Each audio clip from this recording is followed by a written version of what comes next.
Been watching the ALGS or your favorite Apex Legends streamer and heard them saying things like, Hacked one, gatekeep this team, that's gonna be Pierre the Rat, and wonder, what are they talking about? We wanted to take a moment to shine a light on some of the most common terms you might be hearing and wondering about as the newest season of the ALGS kicks off. This is gonna be fun, brother. Crack, no.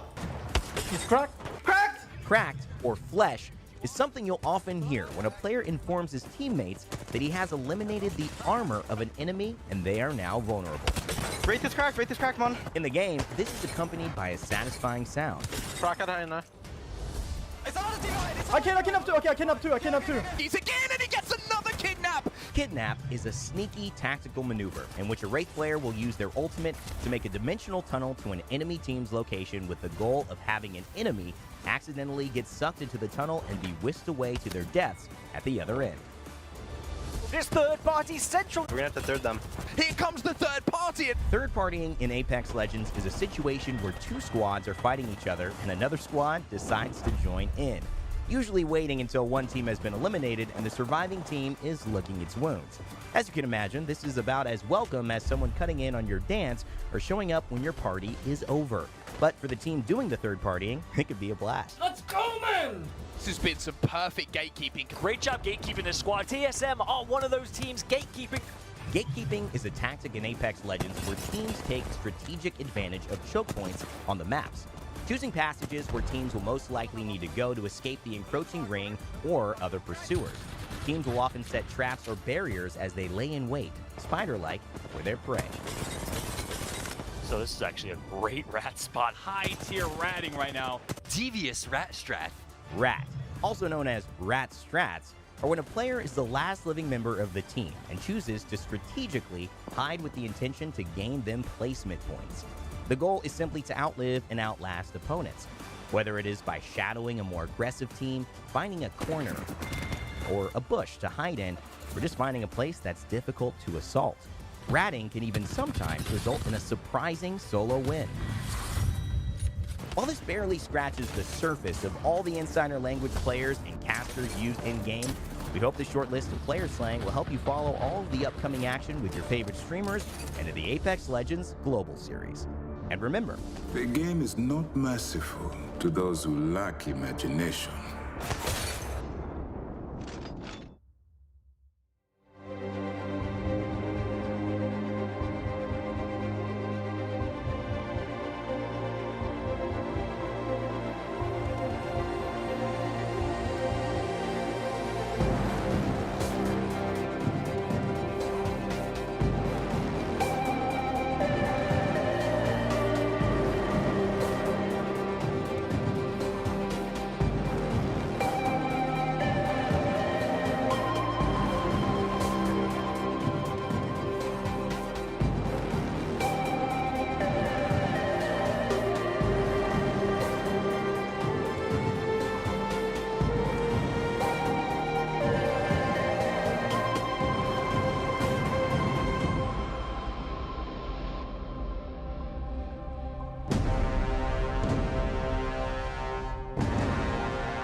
Oh my goodness!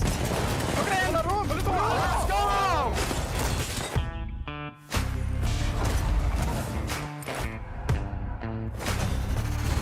Brutal and beautiful.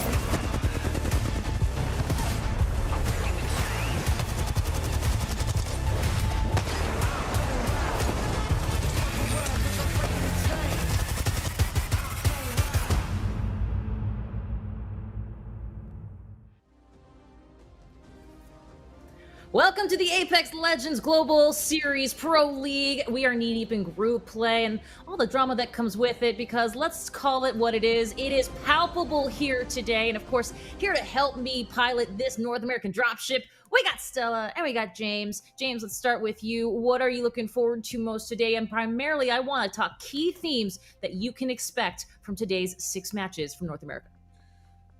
I'm looking forward to beef. There's going to be so much beef in this lobby. The FDA have been called. It's going to be there's some serious grudge matches to be had here, especially with the goings on in this last week, and I can't wait to see the carnage. Yeah, basically the same. I feel like the tensions are really high going into today. So I'm very excited to see how these teams are going to go into these matches and how they're going to face up against each other, because I mean, this is the first time we're seeing these groups play against each other, and I'm very excited to see how well they do. So I'm just really excited. I love Apex. Oh, excellent. We're never going to want to not hear that. Well, let's talk about how they're doing, primarily by talking about how they did. That be a nice North American trip down memory lane here from last week. Take a look.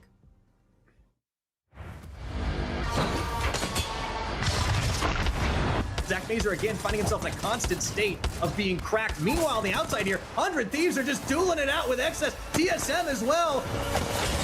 100 Thieves are just lighting them up, fish in a barrel, left, right, and center. But it's TSM coming in to clean things up, get those thirsts, get those knocks, and get that victory. TSM clean it up in a sweep. Nice. Go! Boys, first game!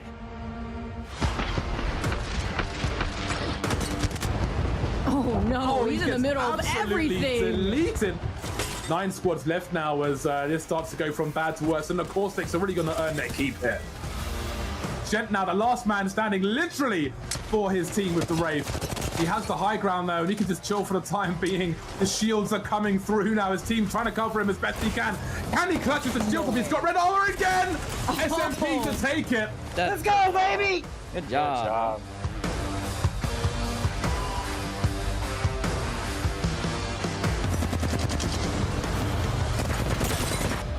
Gotta be careful with those peaks, and oh my goodness, what a crack.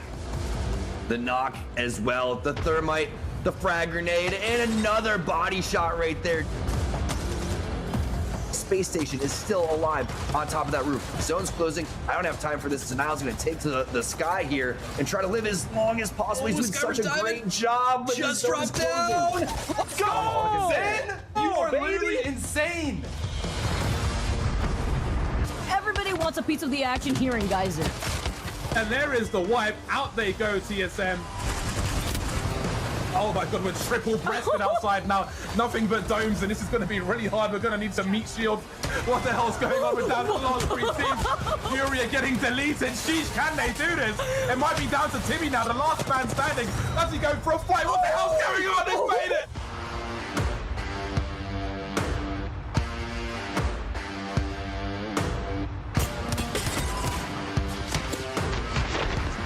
Look at the Caustic here.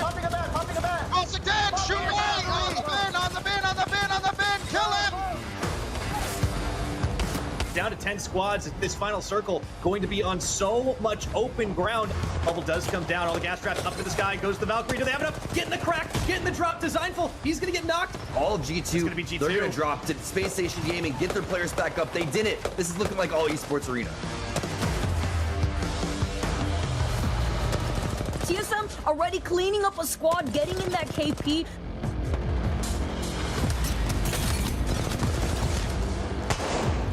Four squads left, going for the rest. There'll be a full team soon. C9 deleted. Space Station now. They're going nuclear. Players crawling over. There's mad thirst going on. Players are parched. And Space Station will be the only team today to take 2 victories. Let's go, baby. It's too easy.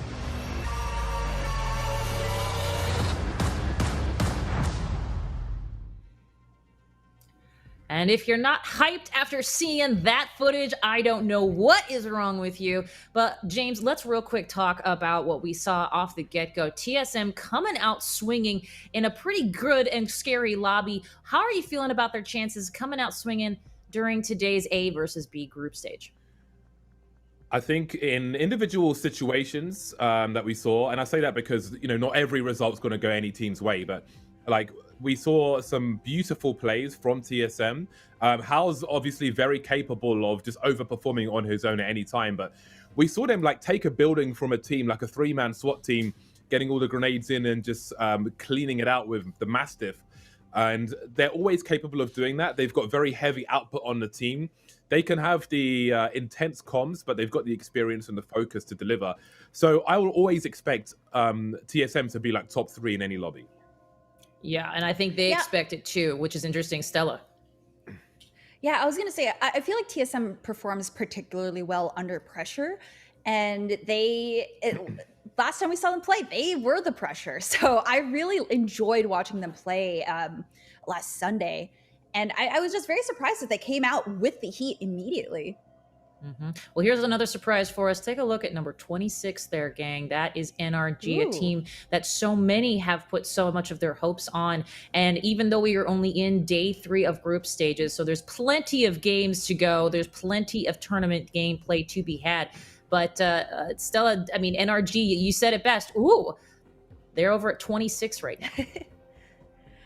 Yeah, I mean, NRG is a really strong team too. Like, you can't count them out just because they are a little bit behind on the leaderboard. I do believe that they're a very solid team. I think that Sweet is a really good IGL, so there is time for them to come back. I just think that it's a bit of a weak start, but that's all right because NRG is also a team that performs really well under pressure.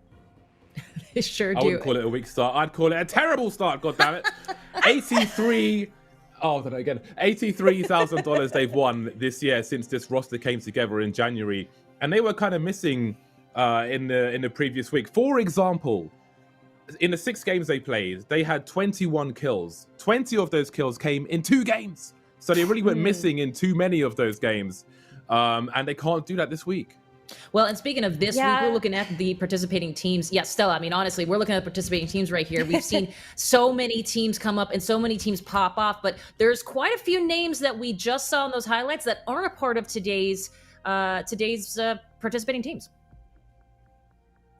Yeah, so honestly, these teams are very solid. TSM and NRG, of course, which I know that our viewers are going to be very excited to watch. But I'm very curious about ERA. ERA was really strong last weekend, and I was very surprised, pleasantly surprised. So we've got a lot of teams to look at here. I mean, groups A and B here, they're very, very strong. So I don't know. It's up in the air. Who knows? Just watch all of them. There you go. Pro tip, absolutely. Well, we're talking about strong teams, potential comp changes, and of course the drama and action that unfolds all around them, which means it's time to talk about our Lenovo teams to watch.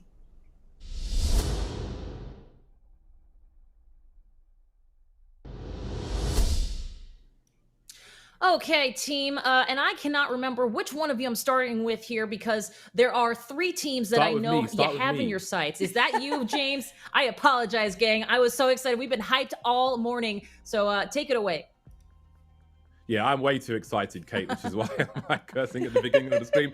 Apologies. But anyway, our first team to talk about here is going to be NRG. As we just alluded to, they kind of went missing in the last week, and we need to see more from these guys. They, again, like... across 4 games, they got 1 kill. Their placements were 10th, 18th, 18th, 11th, 16th, 13th. They did terrible. The only reason they've got points is because they had an 11-kill game where they came 11th, and a 9-kill game where they came 16th. I don't know how that even adds up, but for the most part, they just had really, really terrible games, and we want to see way more than that from them this week. Yep, I really hope so. But I mean... they're going up against our second team to watch, which is TSM, and I know that everyone's really excited to see that. So TSM had a rough week in scrims, which we can get to, right, James? I'm sure you're frothing at the mouth to talk about that. I've got a gossip, Stella. I know. But see me at the canteen. I know, but TSM really has been bringing the heat. I mean, week 1, we just saw them dominate. They came out and they were ready. It's like they got a full night's rest and they came out and they placed really well.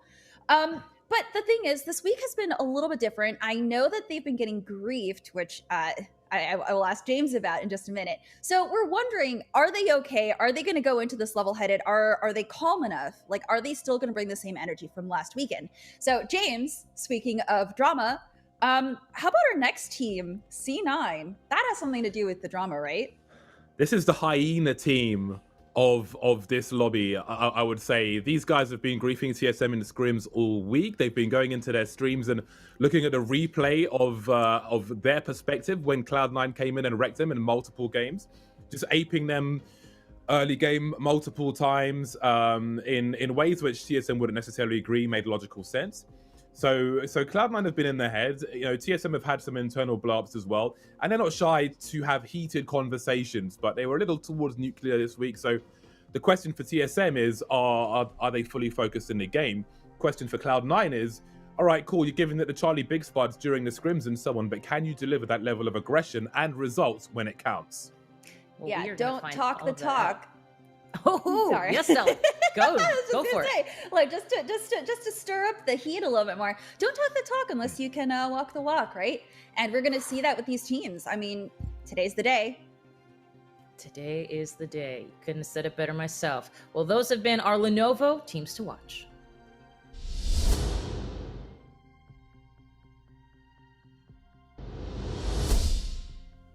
And it's absolutely true. The drama goes on and offline, and we'll see how that ends up in our lobbies here today. But one of those things that we have been bringing the drama and the action has to be our talent predictions, because I'm personally on the losing side most of the time here. In fact, I think all of my predictions so far, it's fine, I'll deal. But let's take a look at what everyone had to say. And James, I know you're hyped. Let's see, once we get that graphic up, we'll see what you think of the rest of the field. I know that there are so many, as you just mentioned, teams to watch. All right. I went for a spicy pick, which I went for what I would say is a volatile pick. I should pick TSM in this group. I should pick TSM. It makes sense to pick TSM. But purely for the level of griefing and the level of no care from Cloud9, you know, again, it's a question mark for me if they can actually deliver on the server. But in the off chance they can, I'm taking that spicy pick this week. Okay, that's really funny though, because I think last week I picked Cloud9, so I think we flipped here. And Kate, Noble, do you want to explain your pick behind that? I am more than happy to explain my pick here. Here's my deal. Last week, Noble went up against Sentinels, and just popped off doesn't even do it justice. I believe they ended the day with 92 points. They are lethal. They were unstoppable, and Noble won a game under those conditions. Now, other teams did as well, but Noble has been remarkably consistent and almost pulled out the W on game number 1 against Sentinels last week. So I'm just saying, Noble, I mean, the reality is, if we're talking about teams like TSM and Cloud9, excuse me, TSM versus Cloud9, if you're looking at those teams that have each other in their sights, I'm looking at who can third party that party, because things could get interesting, which is why I chose Noble. We'll see what happens. So far, I've been wrong, but you know what? Today's the day, gang. Today is the day. Speaking of today, guess what? It's about time for me to head out so that you both can head in to game number 1. The dropship leaves. I'm going to head back, and I'll see you guys in a few. Thank you, Kate. Always appreciate it. And honestly, Noble has been placing really well. I mean, James, they've been placing about second in pre-qualifiers and stuff. So I fully expect them to bring their A game today too. I'm really excited for these two groups. Yeah, me too. I'm definitely going to look out for that Noble pick. They're not a team I've focused on as much as a lot of the other teams. So I like that it's been highlighted. You know, I try to look at the other dogs and so on, but Noble maybe slipped past me a little. So I'm looking forward to seeing if they can deliver, but we'll see where everyone is going to be dropping with these two groups. We're going with Lazarus now. A very common setup that we're seeing. Valk, Jibby, and Caustic has become very popular in this current meta, and they are one of the teams who will be rocking that here as well. Yeah, honestly, I'm really excited to see Valk utilized more, because I think she's kind of slept on. I really love Valk for her ability to rotate really quickly. I think a lot of people have been picking Octane because, you know, he's fast. You can cover a lot of ground immediately with him. But with Valk, there's a little bit more payoff because you can actually rotate into entire POIs with her. So I'm very glad to see her coming back into play, especially since we saw EMEA lobbies use Valk a lot more. Okay, so we can see the spread now. No one is anywhere close to Cloud9 at the moment. You can see them in the top right of the map, but they're going to have a long way to go because we can see the zone is headed deep towards the dome. Yeah, they're gonna have a lot of loot. I don't know about you, but Climatizer has a lot of good loot every time I've landed there, so they've picked a prime spot. Yeah, there's a boatload of loot, and at least XSET seem to be between TSM and Cloud9. So maybe there's a bit of relief for TSM at the beginning based on how this week has gone. But indeed, it's going to be a very interesting first game here in North America. We've had 1 week of play so far for all the groups, and they're able to take away what they've learned from that and the scrims as well. But I do want to see if the likes of Cloud9 can deliver that cheekiness in the official matches as well. Yes, I agree. I don't expect a lot of early game fights, unfortunately, but I'm still curious to see how things will go mid-game and late game. And Liquid already in trials, trying to complete it to get some extra shields. Looks like they have 2 blue shields, so they're doing all right. Yeah, so far so good. I'm waiting for the day we see someone die to a Prowler. Or get knocked at least. I think it will happen eventually. Caster's curse. Don't say anything you don't mean, okay? I don't know. Every time I go to trials, I always feel like it's a little bit too risky. But I mean, listen, you leave these plays for the pros, right? Yeah, and Nocturnal certainly knows what he's doing. Just dealing with it solo with the Eva 8, not the right tool for the job. Yeah, so James, let's talk about this lobby. It is a pretty stacked lobby. I mean, both groups A and B are terrifying to go up against. And I know we talked about our teams to watch, but who do you think might be kind of the underdogs that we might be sleeping on? Would that be Noble, do you think, since, Kate Just before I answer your question, we're going to have a look at a quick clip with Nocturnal, and then I'll get back to that. Okay, cool. Flanker. Flanker I've been teaming with for almost 2 years now. He is just the ultimate support player. Fills in any shoes that you need him to. He is one of the best dudes I've ever played with. And Fun is our new third. Anyone you talk to, he is a freak of nature. They are scared of him. He is a Slayer on a characters that shouldn't be Slayers, and he plays every single character. He is just the Swiss Army knife, but the Swiss Army knife is really damn big. So for an underdog, or like an under the radar, if that is any different, maybe it's not, team, I think that Ghost Gaming are going to be one for us to have a look at. They had some good results earlier this week. I watched so much of the NA Apex, so I'm not sure if it was a tournament or scrims, but they've got some, either way, they've got some nice results under their belt from this week, and that's something that they can maybe translate into this server. But again, like, these NA lobbies are so tough. There isn't really much space that's given to you for free, so if Ghost start to do something, it's not going to be the easy way for sure. Yeah, I agree. I mean, these lobbies are stacked. Not just even groups A and B, just all of them in general. I mean, all of these players have earned their spot here, so it's really interesting to see all of them go up against each other. Yeah, I think last week, A versus D was like just a fantastic way to start off the proceedings with the mix of big streamer personalities, top tier teams, and so on. And everyone got a little piece of the pie there. So I think that was absolutely fantastic entertainment. But I'm looking forward to seeing this mix as well. We can see that for the time being, Era Eternity are in a pretty good spot as far as where the tone is concerned. So they're just going to chill in a truck. But they may be missing a door or two as they are poked by a Valkyrie. Yeah, and it looks like a member of Benchwarmers, Madness, just took down a member of Lazarus, and there's 2 knocks right there. Sweet. NRG stealing a kill from Lazarus from Benchwarmers there. Yeah, and it seems somebody got killed by the missile swarm as well. So definitely seeing shields getting peppered somewhere around the map. But Era still chilling for now, maybe looking for a more suitable position, as they've got a lot of waiting to do. And Lazarus have been eliminated now, so we were looking for some delivery from NRG, and they take out the first team in this first game. Yeah, you know, I said we probably weren't going to see early game fights, and you know what? I'm biting my tongue now, because apparently we are going to see them. Oh my goodness, look at that absolute beam from Bowser. Oh, Bowser, that was amazing. I think they're going to try and push this. They look pretty confident. They have good shields. I mean, Sunny just has to play behind his shield there as Gibraltar.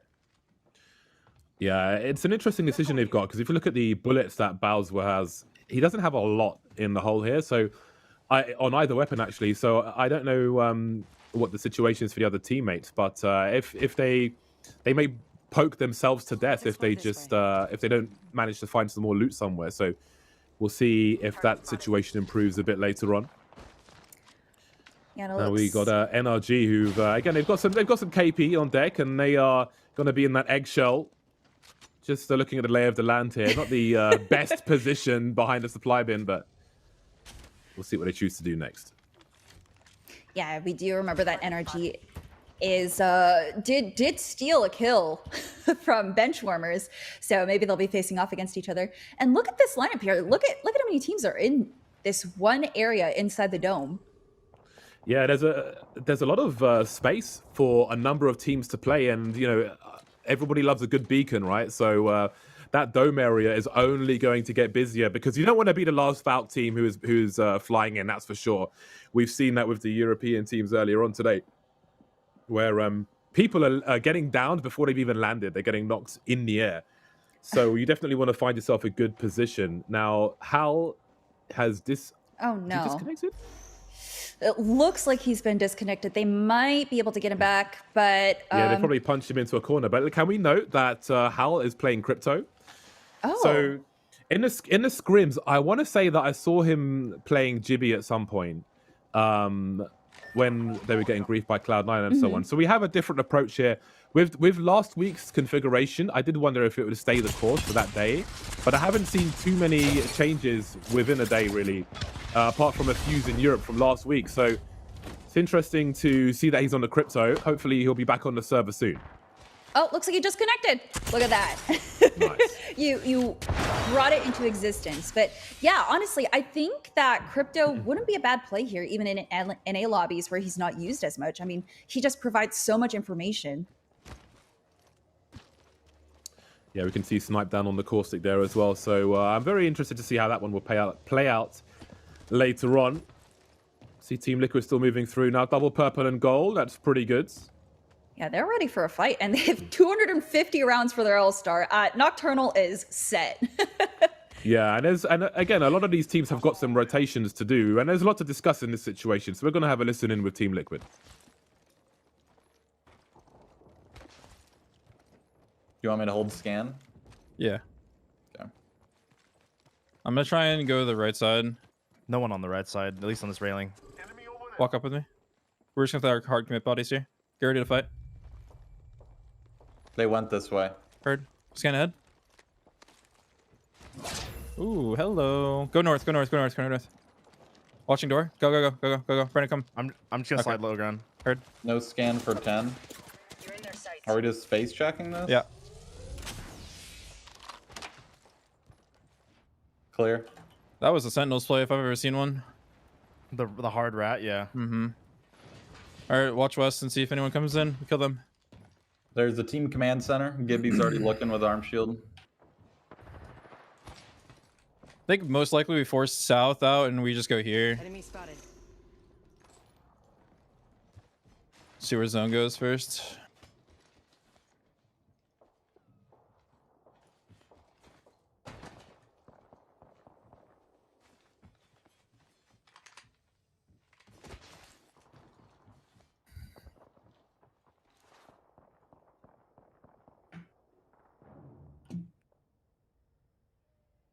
Take a sip of water. I think it's pretty interesting to see a team's comms and spatial awareness when they're rotating to a new position. As you can see, they managed to use the Bloodhound to detect a potential ambush situation. Because generally, like if you're in a building, then you're going to have the doors closed.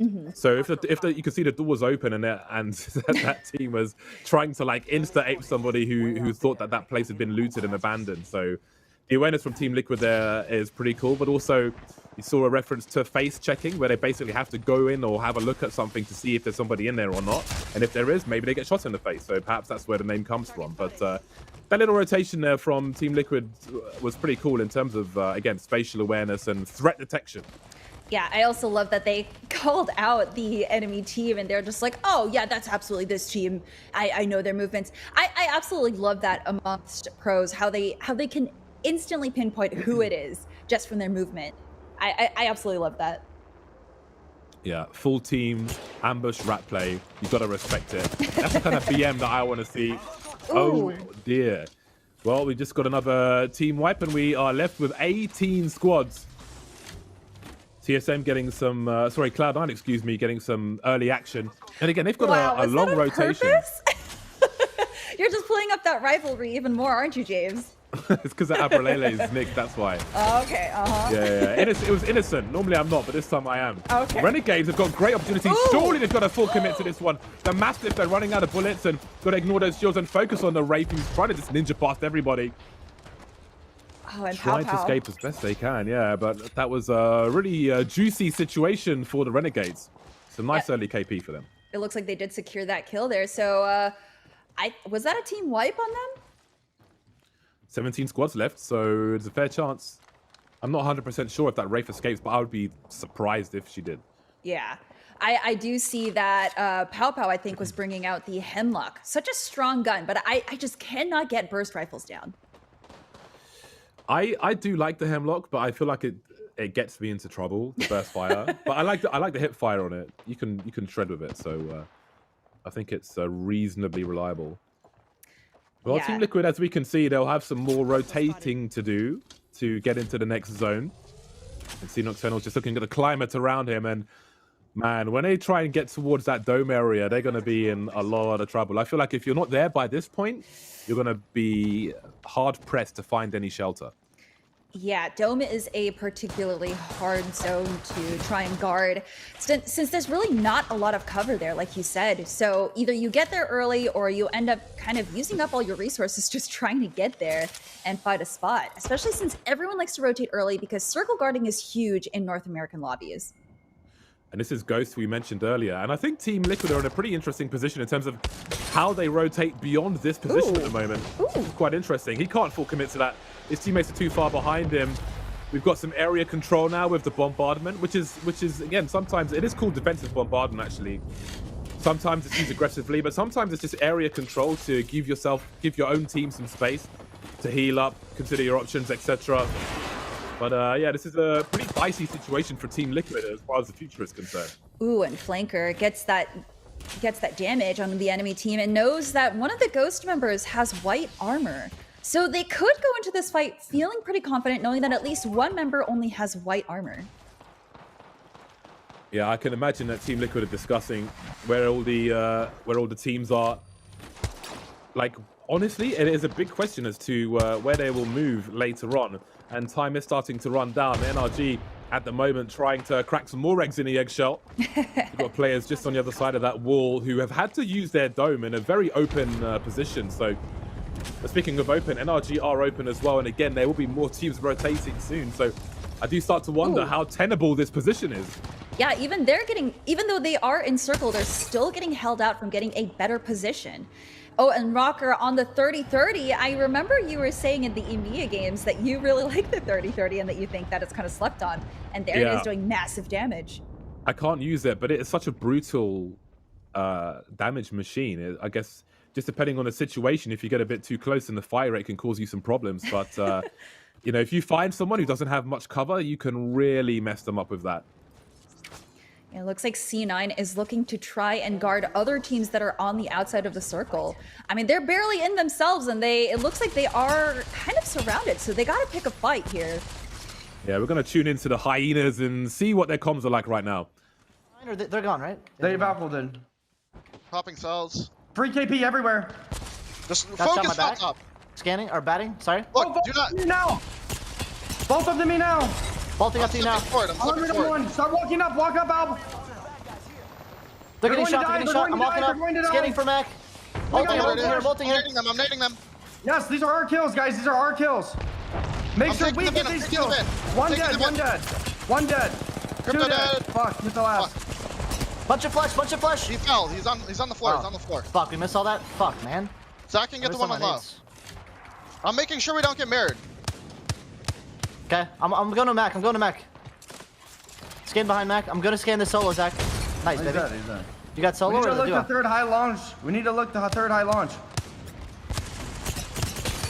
I'm walking that way. Just let me play. Yep.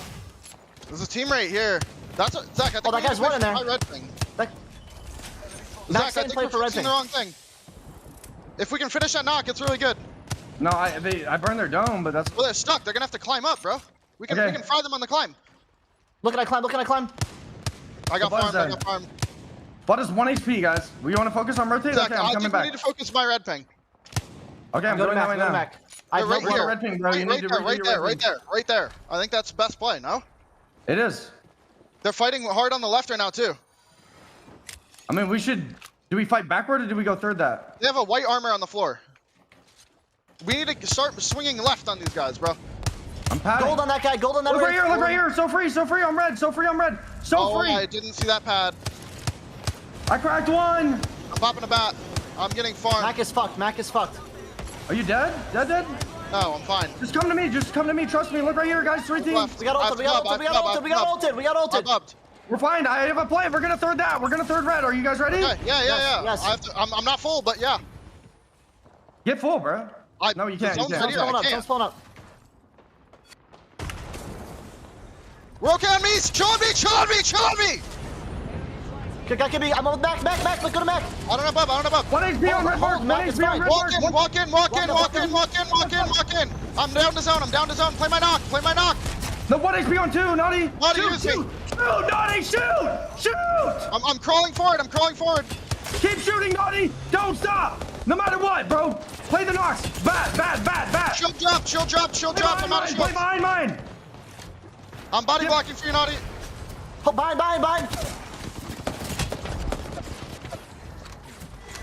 Wait, push me behind? Yeah, it's a wrap behind you. Oh, yeah, I can't. No, man. I knew we should have. Utter chaos around the dome. What on earth?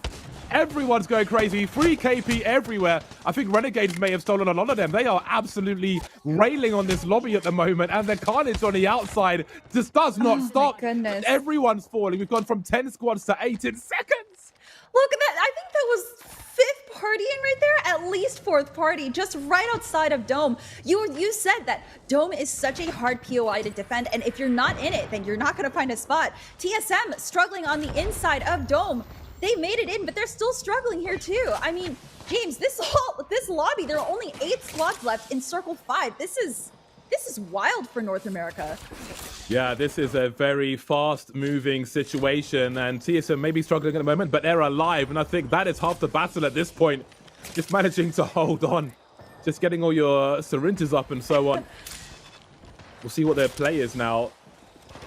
I do wonder if they're going to consider like trying to force their way in, or if they're content with the cover they have. Bear in mind the ring has closed quite a lot as well, so maybe they've got some space in one direction, but I would imagine they're discussing where their most immediate threats are. We got Hal going to have a look-see now. Yeah, we did see them flying in on, I believe, Snipedown's Valkyrie ult. So that's probably where they got most of their damage from. And look at this cluster of teams inside. There aren't enough buildings to hold all these teams, and it looks like TSM is struggling to find cover. They are moving that's from a point big to point. grenade! He just ran straight onto it. And Hal just constantly having to heal, just no time to recover at all. I feel like they must have considered pushing one of those houses, but the ring's continuing to close and people are falling all over the place. NRG having some issues now, but they're still getting some KP as well. And barely time to take a breath for TSM, but you can see NRG, they've been behind one of these walls of the eggshells for quite a while now. One of them was cracked, but they're back up and ready to go. You can see 3 kills on Nafin at the moment, and now we're down to 7 squads. I mean, the outside might be the safest place right now because everyone is inside. Look at this, TSM fighting for their lives right here, getting 2 knocks. And I don't know if they can secure the 3rd, but they are trying to get inside this building. There are several teams in this POI as well. So I don't know, the outside of the dome might be the safest place right now. I feel like one team could survive on top of this building, but I feel like every team is going to try and push inside. Have a look at that ring. It covers the complete middle of this. We're going to have an orchestra of chaos inside this building in about 2.5 seconds. Do we have any Caustic players left in this lobby? Because this is where he's going to shine, and it looks like I do see some Caustic gas. So we might see some Caustic plays here, James. Whoa, we have some serious elevation on the right side of our screens now.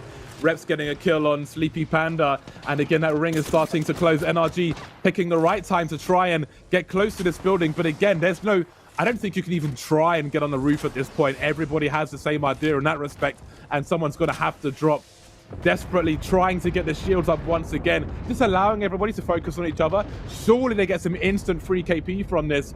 See Nathan with 3 kills already, looking for a 4th very soon as that ring continues to close. Oh my goodness, this is going to be a hectic last fight. 4 squads left and final round closing. Now, NRG might actually be in the best position again. They are hidden away from sight. People don't know where they are. But TSM does have height, so they might be able to see them sneaking in. And they do have the crypto drone scan potentially if Hal is able to pull that out.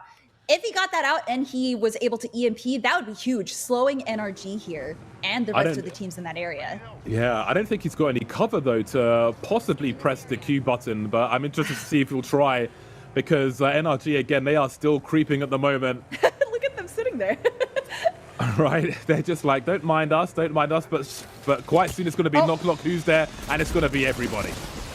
Yeah, they need that knowledge. Oh, the dome doesn't quite connect there. There's a little bit of space at the bottom.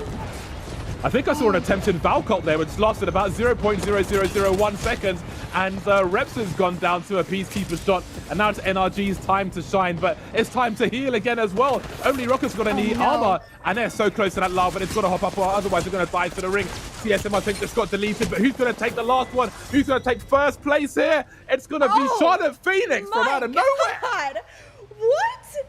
I don't think I could have called that from anywhere. I legitimately thought NRG was going to take that. Charlotte Phoenix taking the win, just surviving 1 point of damage more. The only time I saw them in that game is when the name came up at the end. So I'm guessing maybe they were already inside, because you had TSM up top, you had NRG just creeping, just minding their own business. Don't mind me here with my shield cells. And then boom, Charlotte Phoenix from out of nowhere just get a huge W there. Yeah, I think they were the team inside that building. So not only did they get into that rotation faster and secure that point the entire time, they waited. They were so patient, and they finally came out and destroyed NRG at the very end, just barely enough to take first place. And it looks like they did have 5 kills, totaling in 17 points overall. But NRG, 11 kills in second place, so they secured 20 points. Yeah, NRG puts in work, and I saw a lot of Renegades. I guess they were knocking people, but not killing them, because they didn't even finish in the top half here. But Charlotte Phoenix, again, we said at the beginning of that, it's going to be so important to take those buildings, and Charlotte Phoenix must have been chilling in there for a while, because that is a huge... Those were the most important doors in the game. Oh my god, yeah, you're telling me. I mean, we didn't even notice what team that was until they finally came out. And TSM is in 3rd and Renegades in 4th. Now, I want to point out, we did see Renegades become kill leader about halfway into the match. So they're also becoming a force to reckon with. I mean, if you want to speak about teams that might be the underdogs, I definitely want to talk about the Renegades, because they have been pretty consistent. And Pow Pow and Vaxlon are pretty heavy hitters. Yeah. Renegades got a fair amount of points out of that game, considering we didn't even see them in the top half of the leaderboard there. So that is pretty interesting. We saw plenty of them in the kill feed, but for the champions, just waited until the right time. 5 kills. I mean, look at the damage that these guys did. They had position, and this shows you the power of position. They were just chilling there behind the doors. They had security guards. You're not allowed in. They chose to come out, and then no one over 1,000 damage, but they have those 12 points. Thank you and good nights. Yeah, they had a Gibraltar, Bloodhound, and Octane. So not only could they reposition very quickly, they also had knowledge of where teams were, and they had cover from Gibraltar. So honestly, best team makeup, best positioning. They just had everything right there in their cup. So, I mean, congratulations to them. There was free KP everywhere. That was certainly true if you looked at this for any amount of seconds, and there'll be more free KP after this break.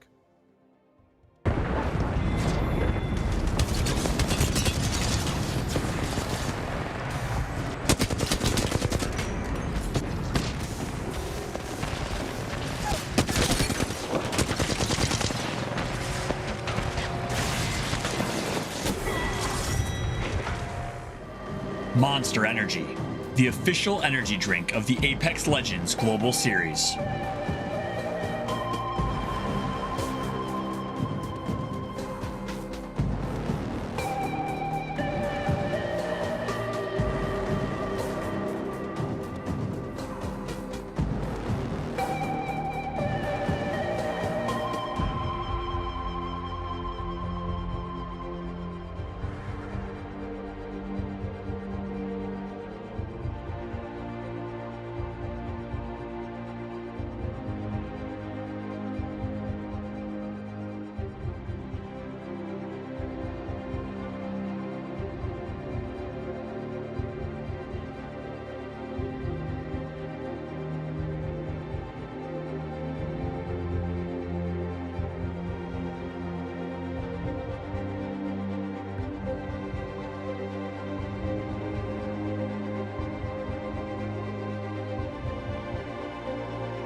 NA is just getting started. Game 1 is in the books, and even though Charlotte Phoenix, they take game number 1, securing themselves 17 points, it's Energy who are having a completely different week on their hands in this second week, Tom, after looking at their performance just last weekend.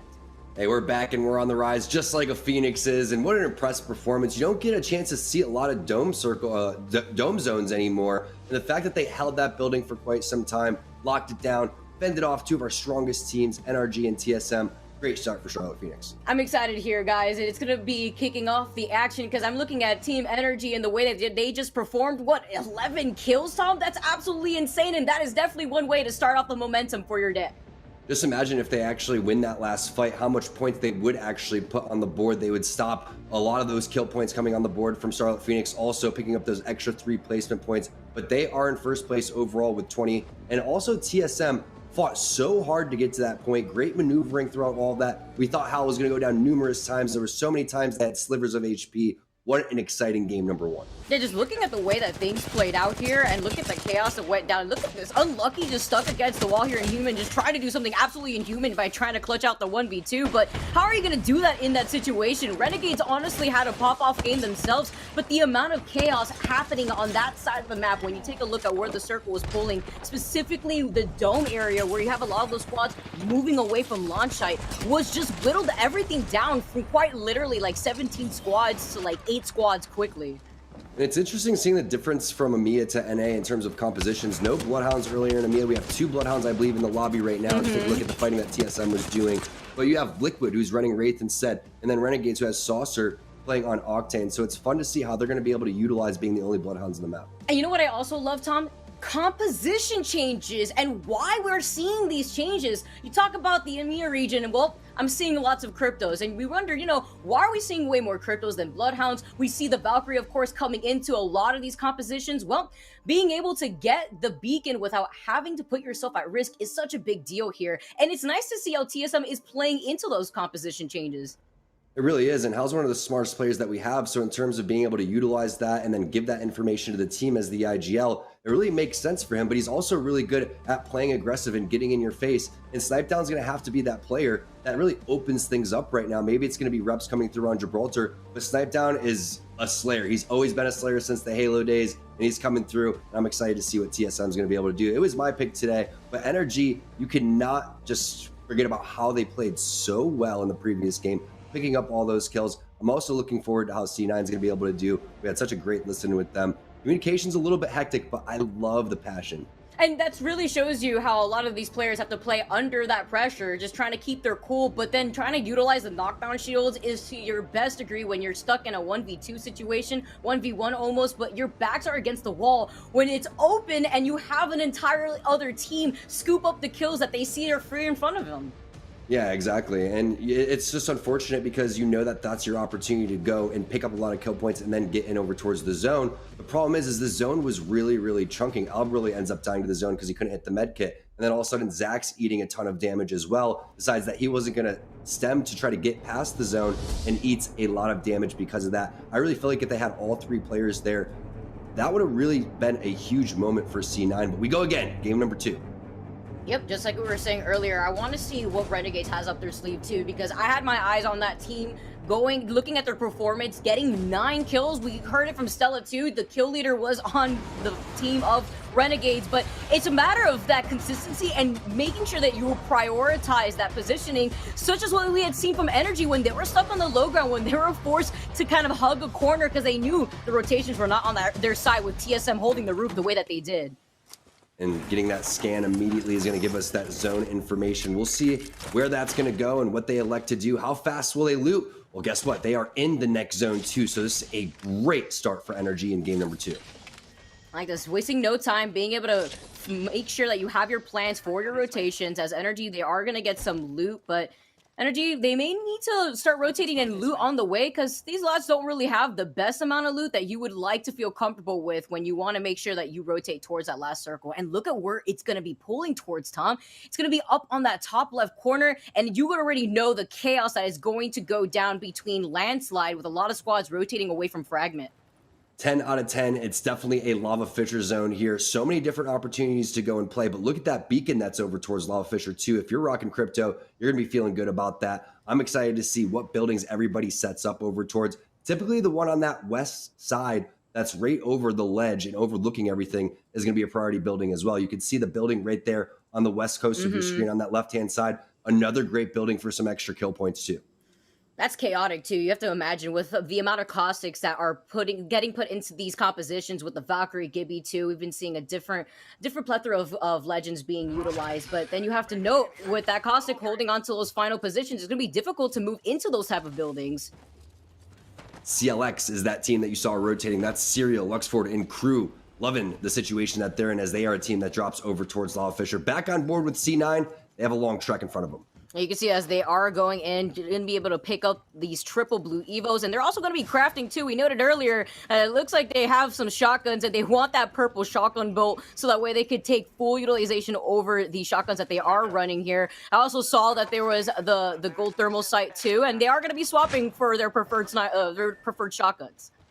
I really feel like if you are rocking Gibraltar, Mastiff makes a little bit more sense, and Peacekeeper makes a little bit more sense because you are going for that ADS, that little quick scope, as you may. The EVA 8, you kind of don't want to do that. You want to strafe back and forth. You want to get in your face. That's why I like that little switch right there. NRG, they are playing underneath the low ground, underneath the bridge. Still plenty of opportunity to get inside Lava Fisher, but the team starts to rotate now. Right in that 130-second mark on that top left of your screen is when you're going to see all these pro teams making their moves. Back on board with CLX. They're elected to go for that building like we talked about. Unfortunately for them, no caustic on this squad. Yeah, no caustic, and it doesn't look like they have the best loot in general. I actually see that they are making some swaps over to some guns, and I'm worried about the ammunition that CLX are going to have if they do decide to stay in this building throughout the entire time.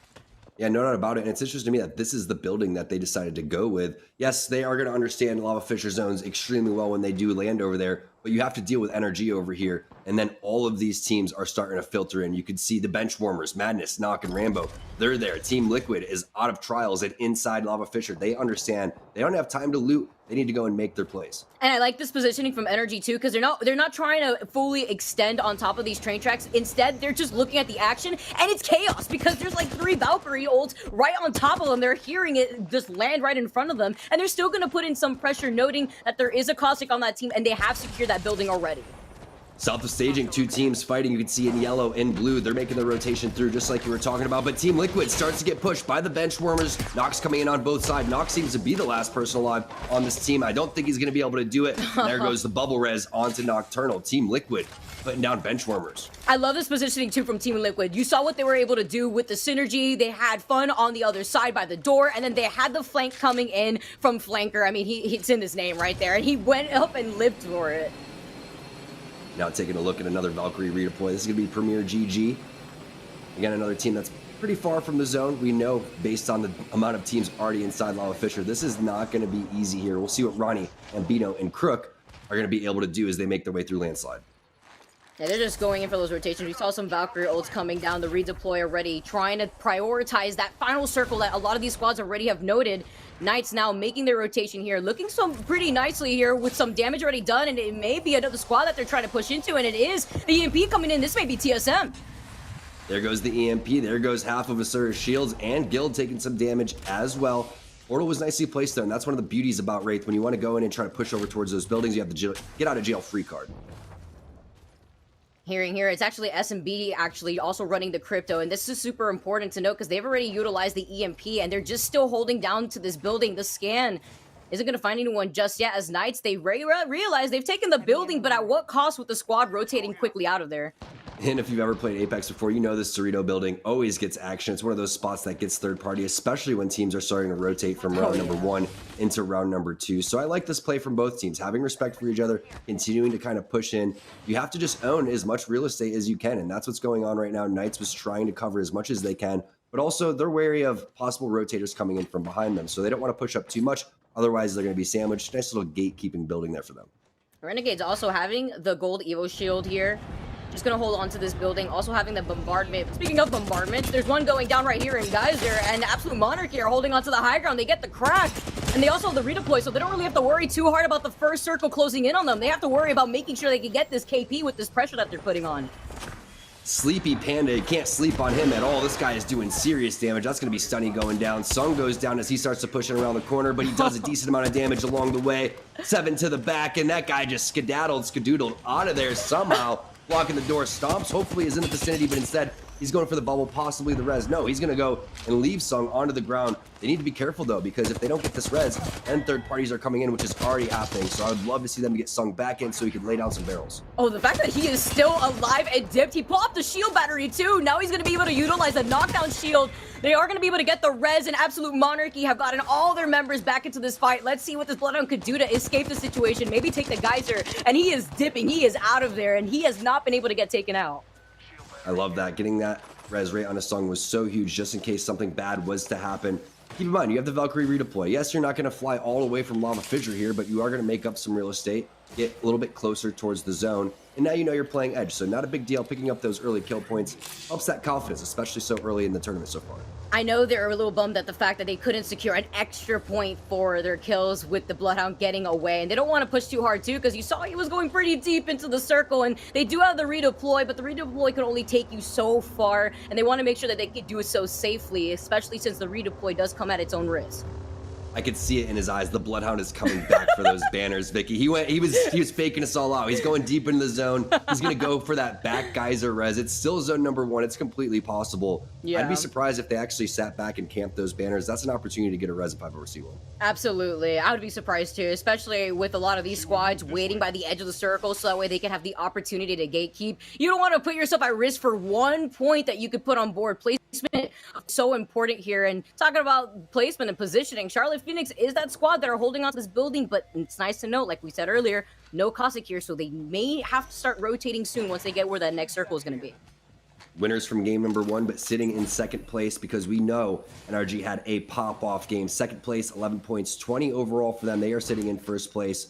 Interesting situation, though, because you do not want to take this fight unless having a lot of knowledge around you. So Greek's going to have to start hitting scans all over the place. Yes, you know that there's a team in front of you, but do you know what's towards your southeast? And that's what Greek's thinking right now.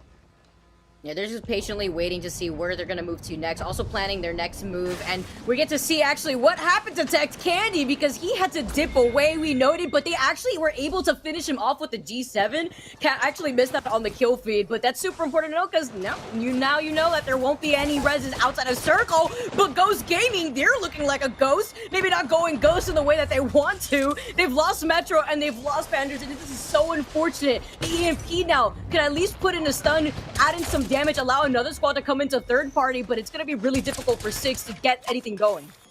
6, if anyone can do it, it's him, but look at all the grenades, frags, everything going against Ghost right there. They got pinched in between SMP, and they got pinched in between TSM. Another EMP popping off right here. We may see another fight.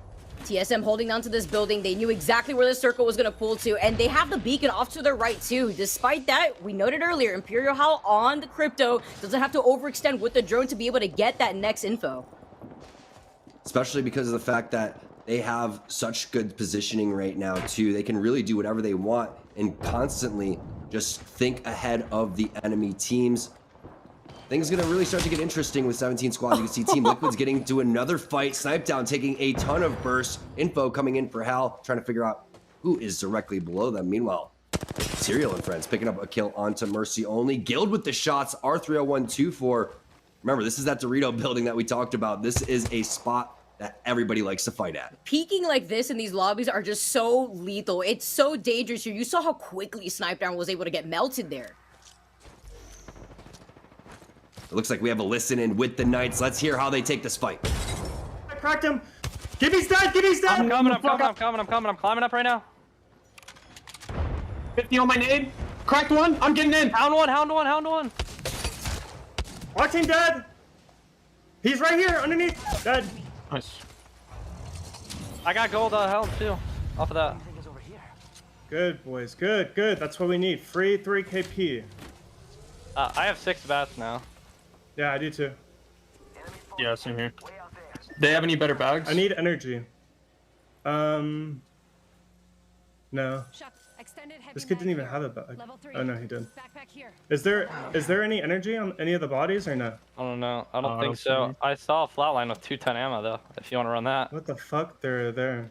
There's a shit ton of flatline ammo. Yeah. Where? In that box. The Bloodhounds? No. Or the Gibby? The Gibby, I think. Okay. Let me check the Bloodhound's box, see what he has. No, it's fine, it's fine. He has another 170 heavy ammo and 170 no, light. It's fine. Get to zone. We just need to play where Joey's playing. Yeah. There's a few teams, like lane side, on the right side of the zone. Let's just chill. Let's wait for them to hit the beacon and we can be fine. Do you need a digi or no? No, I've got one. They bubbled the beacon. Joey, do you need a digi? Not really. I mean, I could put it on my massive, but... Like, would you rather have a digi on your massive? That's what I'm asking. What are you doing? I don't really care. I have all on good. Well, I don't care about it at all, and you.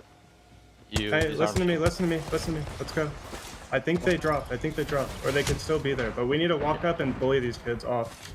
I think they're still there. Somebody just shot him. You ready? Okay. There's a guy on the train cart. Like over here. Yeah.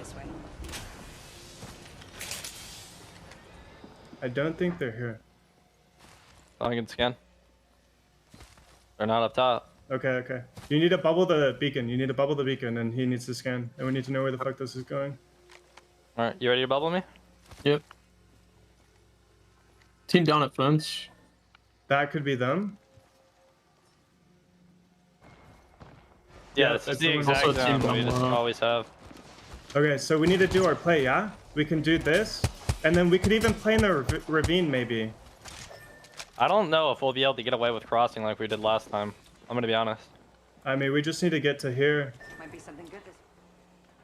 It's all about formulating your plan. In order to do that, you have to have the zone knowledge. You can see they have the high ground here, but there are plenty of teams, Vicky, that are gatekeeping. And I love the way that Nice is playing so aggressive, just also taking into consideration where they want to flank to. As they make their rotation in, they also get scanned as they drop from the high ground.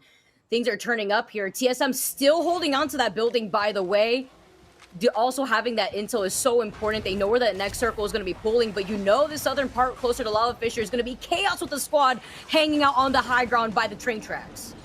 And that beacon building is still in. So whoever predicted that one really feeling good about the current situation. Look at how many teams are outside of this next zone that was scanned. There was like 3 squads in that area, aside from the squad that's on the high ground closer to Lava Fissure. You could see on the map is absolutely insane. But then players here like Sleepy Panda, having to redeploy is going to be so necessary when you're hugging the edge of the circle and figuring out where a lot of the action is going down here over to Lava Fissure.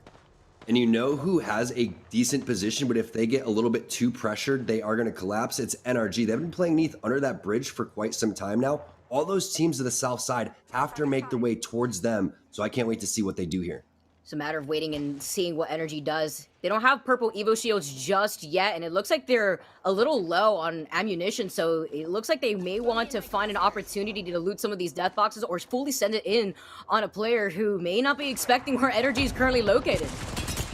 Yeah, that's an energy player's worst nightmare. 70 just in the L-Star, and you know you have that bolt as the secondary. Renegades using the L-Star to themselves. Bubble gonna go down by the enemy team. Defensive bombardment as well. Really nicely placed. That splits Renegades up just a little bit. Fortunately for Saucer, he does not get hit by one. Oh my, there's so many L-Stars being used, and for a good reason too, Tom. Just being able to beam a lot of these squads. The beam with the ARC-Star, getting the break. Vaccines in trouble though, gets hit twice with a massive, but it's okay. The rest of Renegades, they clean up, but not before a third party is now rolled in. Amazing ARC-Star on top of the bubble, but the third parties are just going to be too strong. It's going to be a bounce pad for Saucer. However, he's just running into trouble, doing whatever he can, and he's going to get eliminated. 15th place there for Renegades. Meanwhile, NRG, we talked about them having some action over here, and it continues. We talk about their positioning too. They moved in at the perfect time. They weren't the ones pinched. Instead, they're the ones doing the pinching. You could see how they were able to rack up enough damage to get that purple Evo onto Rocker, and they're already making the rotation without having to burn the ult from Valkyrie. And Serial's back up. They got the res right there, though, and Nathan is trying to add as much pressure as possible. Meanwhile, Rocker throwing down that defensive bombardment, I believe, is the flank coming in from Sweet. Nathan's so separated from the team, he has to be careful. It's scary here, and meanwhile, you see a Sentinel shot taking a victim. See the 30-30 also in the feed. They know that there may be somebody right behind them. They're looking at the zipline just in case. I also see a bullet, just a stray bullet flying right past Sweet's head, and it is going to be a squad making their way onto the train tracks off to the right. 30 seconds until the zone moves. Let's see what NRG does. Will they Valkyrie ult? Will they foot it? Let's do a listen to with NRG. All right, come with me. We're going to Valko from low ground here.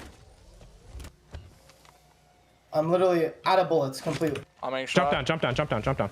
On you, Nate! Cracked him. Crack. Dead. Bubble, bubble, bubble, bubble, bubble. I'm rezzing. It's fine. We still have time. We still have I time. need armor swap. I need armor swap. Yeah, I'm not taking it. Top team above us. We need to go here and Valk. We need to go here and Valk. No time, no time, no time, no time, no time. Come left underneath, come left underneath. Looking up, they're above us. I'm gonna try to give us a portal.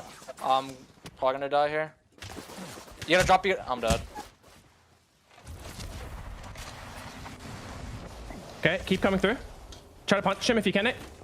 Team behind, but not in zone. I'm going around. I'm going around. You can use my knock. Use my knock. Use my knock. Everybody else is Valk ulting right now.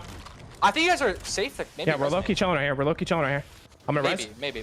No, the blood on team on mark. Come to me, come to me. I'm gonna nade that. They're not safe there. They're not safe there. Oh.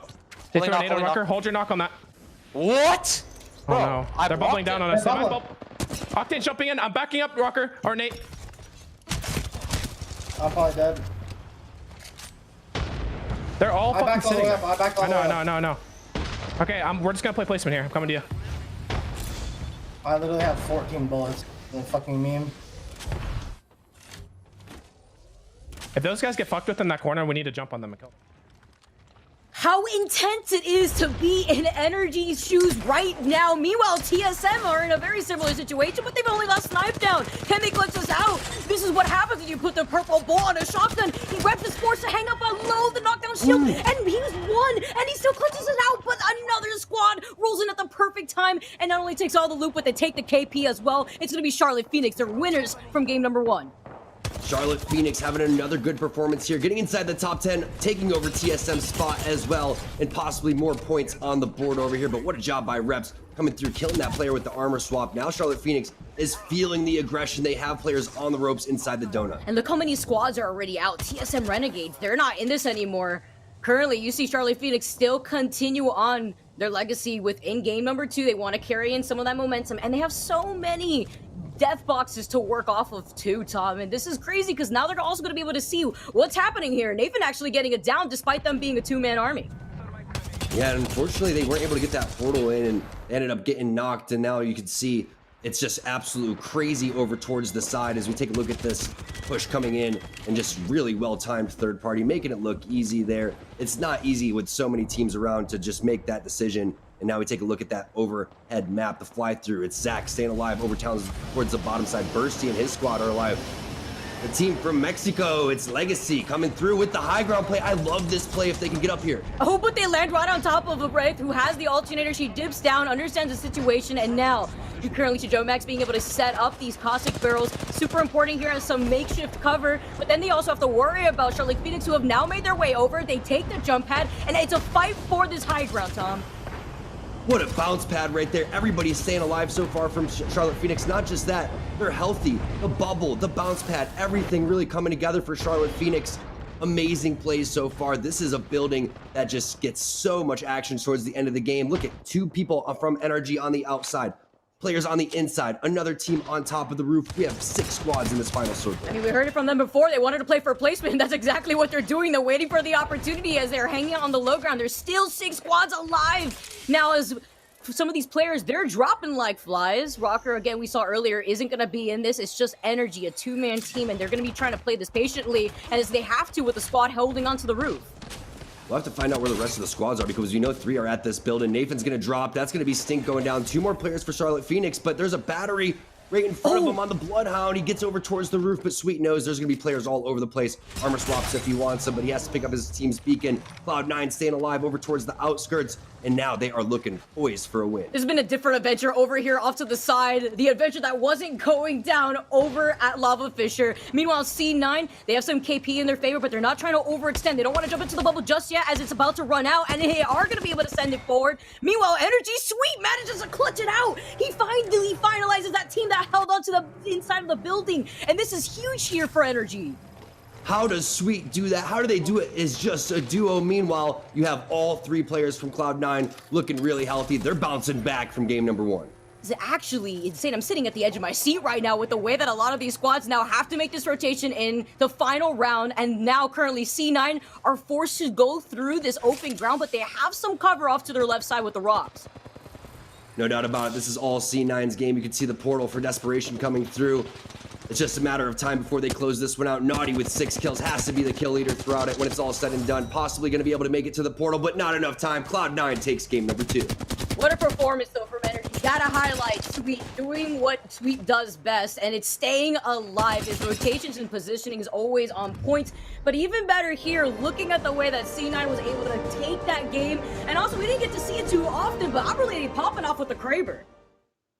That was really nicely done. Again, C9 with just a phenomenal game. They avoided all of that action. They kept the action in front of them. Big win over towards the side. I love how Zach Mazer, when that bubble was going to go away, he immediately charged onto the Gibraltar. No one was expecting that slide off the blue box. That was really crazy to see C9 being able to stay in terms of their positioning off to the side, away from the chaos. They have 9 kills, and winning that game is going to give them 21 points in total. Yeah, and NRG Charlotte Phoenix going to be very close in terms of the leaderboard up top. I think that's going to be 1 point that NRG is going to have on that leaderboard. Charlotte Phoenix definitely going to be in 2nd place, and Kate's team, Noble, coming in 3rd place. Crazy to see now, looking at the way that Energy's been performing, completely different look in comparison to last week, and C9 now taking game number 2. Is this going to be a similar case here, Tom, where some of these teams that they win these games may not be able to take another win, or are we going to see consistency come out across the board in NA? It's going to be game number 6 when someone gets that double win. We'll find out, though. Taking a look at who was the damage leader on this C9 squad. We know that Naughty had 7 kills, but he stole Albrollies. Let's be honest. Zach Mazer coming in with 2 kills as well, 1,600 damage. I look at that too. The way that Stay Naughty just came in, swooped up all of Aberlely's kills. You know what? We call that teamwork, right? We call that teamwork. Yeah, right? It's not like the scans give you that assist anyways anymore. So you want to make sure you scoop up all the kills, finish the job done. But I think this highlights C9 and what aggression tactic they're trying to go for approaching these lobbies. Because it's so important to note here that C9, they want to make sure that they can stay consistent when it comes to a lot of these squads that have kind of fallen off in comparison to the first week.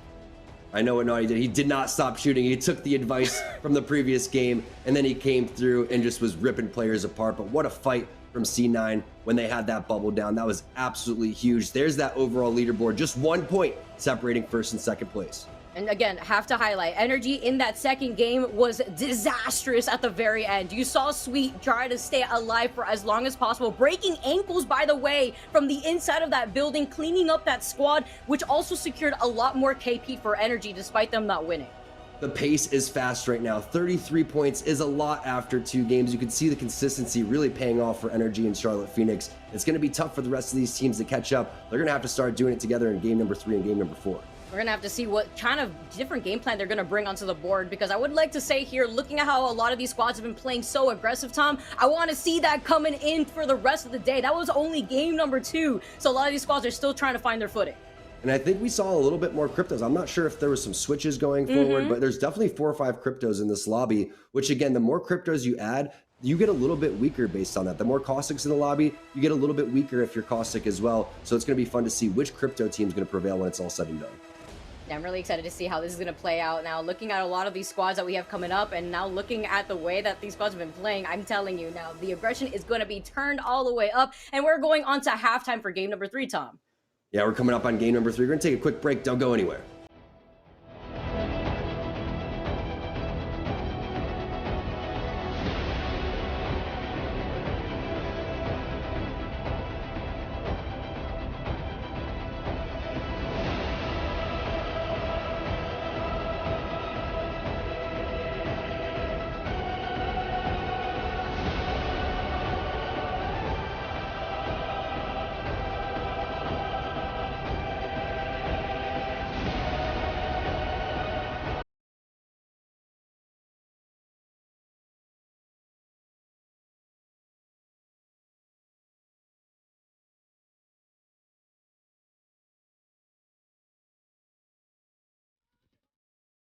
Lenovo Legion.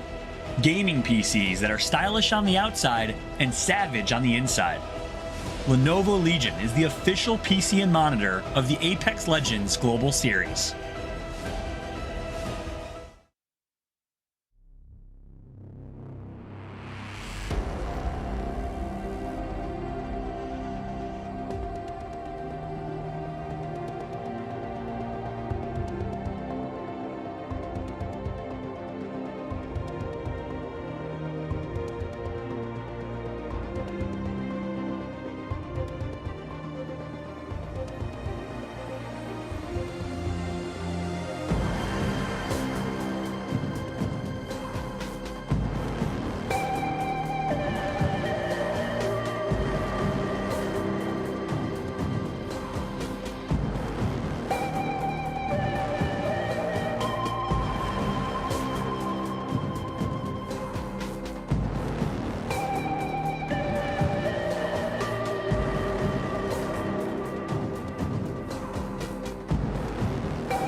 Oh my goodness, what an incredible game too. James, all of these matches, just 2 games, have been so action-packed. I want to point out that CLT had 10 kills in that game too. Like, their timing has been perfect. Their timing and positioning. I know they didn't win this one, but the way that they pushed that team on that rooftop to take that position was key. It was so well done. Yeah, people are definitely trying to get the most out of their positional advantage, and we saw great examples from that from Cloud9 especially. And I did describe them as hyenas earlier on, and I think that the if you look at the damage there, what was it, 7 kills and about 1100 damage. Those are hyena kills, man. They're just finishing off wounded opponents. You know, they're just like doing the most with the least possible. But that was a great victory for Cloud9. I just suddenly saw in a kill feed there was just this big long sniper rifle and then a headshot at the end of it, and I saw they had a Kraber, so I'm sure they had a lot of fun with that, and we'll see if they can keep it up. I did question if Cloud9 could deliver the goods based on the success they were having earlier in this week. So far so good. Game 2 in the bag for Cloud9, so I'm looking to see if they can do any more than that. You can't score 1 goal and then just defend after that, right? You gotta get a bigger lead than that. You gotta score more goals than you concede. So we'll see if Cloud9 can be consistent in Game 3. Yeah, and NRG did a great job. I mean, Sweet and I forget who it was, but he had 2 teammates. I mean, he was at a disadvantage with 2v3s basically with all the other squads. So it was Sweet and Nathan, and Rocker had died. So the 2 of them held out really strongly. And then in the end, it was just Sweet who ended up securing 3 additional KP. So they had 4 KP overall. And they placed second, so they did a really good job in holding off the other teams and trying to pick the battles where they could. So real big kudos to NRG. Everyone is on top of their game today. I don't know what's going to happen in Game 3. Yeah, for sure. In terms of placement, with only 1 player being up, that's great, very well done. But indeed, the extra KP is huge as well, and that could be very fundamental as we move into our 3rd game here in North America. It's time to hop out of the dropship and find a nice place to land. A nice, relaxing place to land, right? With lots of loot, hopefully some purple shields or gold shield. Maybe. There is an old African saying that my mother used to say, level up your shield as soon as possible. So we'll see if these teams can do that, if they can find their blue and purple armor once they land in their areas. Let's see where they choose to go. NRG will be heading down. Of course, they'll have the Valk in tow as well. Man like Nathan on the 1s and 2s.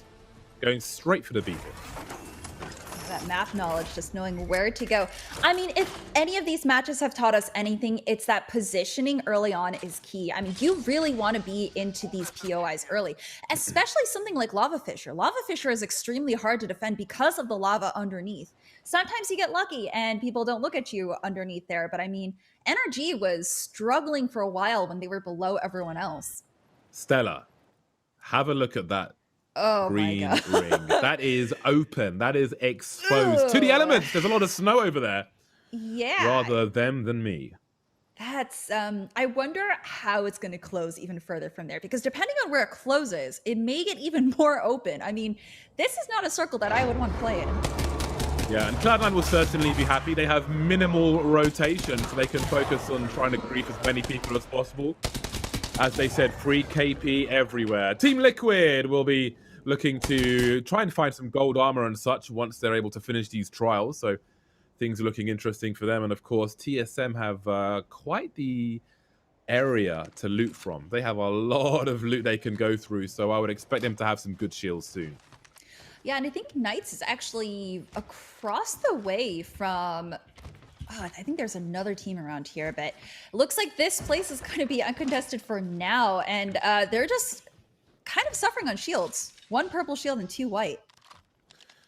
All blue here for Renegades, who've had some great runs in these games so far, but they'll be looking to have a higher placement. If you are joining us late, where have you been? But also, Charlotte Phoenix won the first game, Cloud9 with the second, and TSM will be looking for a W as well. We're going to have a look at their early comps right now. Oh my goodness. We have to get this kill. I'm getting charge rifled. I have the bat. He's down. I have the bat. He's down in the little fucking ravine. We need to get this finish. Yes. I had to heal. They have a charge rifle down. They have a Remember, charge you rifle just looking fucking over him. shitter. I got him. Let's go. Get out of here. You might have to watch my climb up. I'm checking these bins for loot. I need fucking ammo. I need your 3x as well. There's a team going up the balloon in front of I us. see that. The team just flew into fucking Overlook. I'm dropping you Phoenix. Phoenix kit here. I'm going to go fucking hit the beacon. I'm going to. I need to get in a safe spot first. I'm good up here like we were holding before.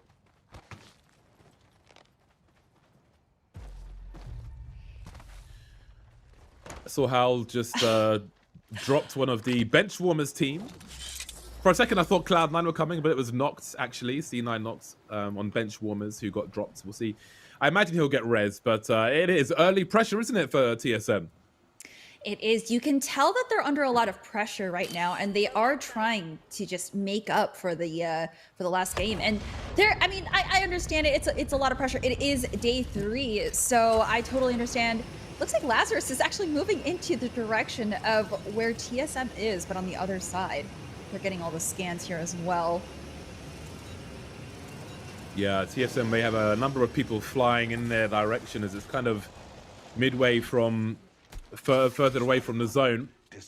But that means plenty of targets, plenty of potential KP, but it also means plenty of potential 3Ps as well. So one must be careful. Yeah, looks like Knight's still suffering a little bit on shields here.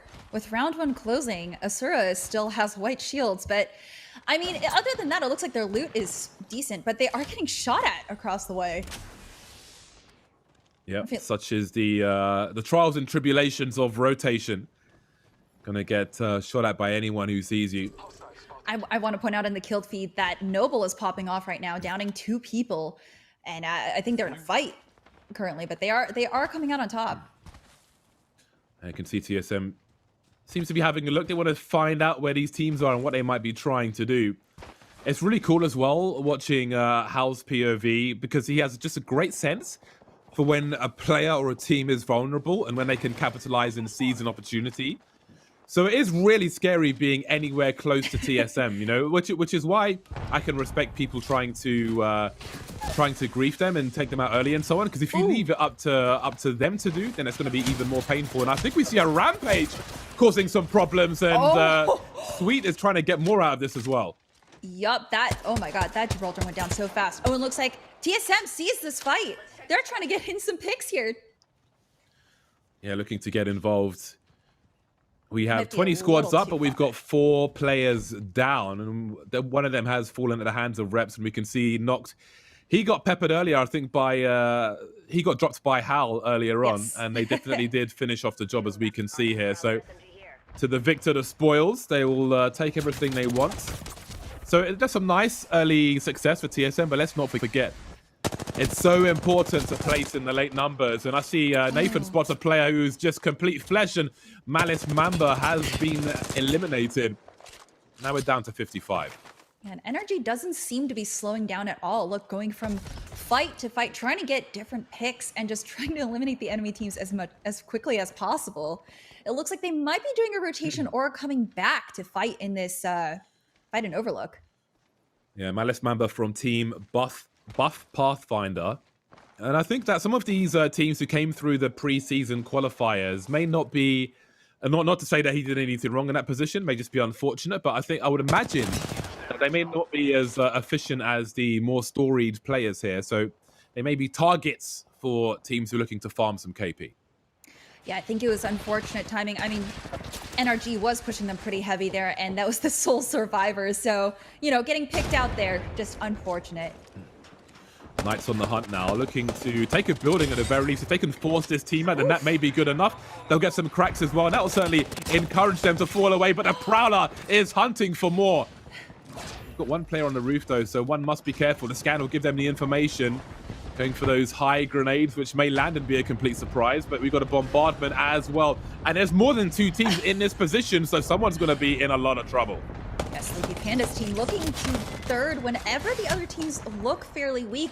It looks like they're engaging fairly early. I mean, oh, and there's another team. I think that's a 4th party from Ghost Gaming. Yeah, Mona's another preseason qualifier team are in a hell of a lot of trouble here.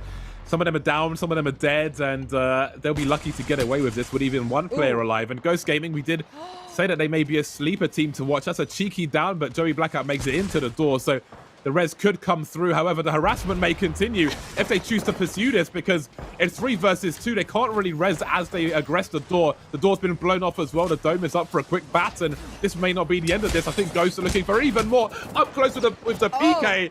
I don't think he hit all the shots though, and down he goes. And Ghosts find themselves in trouble now. Metro with practically 1 HP. This has not gone the way they were expecting. Not at all. I think Penders thought that he had the easy kill there, but now they're kind of outnumbered. And now they have to watch their backs and their fronts. But they do end up getting the kills on the Knights there. Yeah, it's heating up now as everybody vies for some real estate.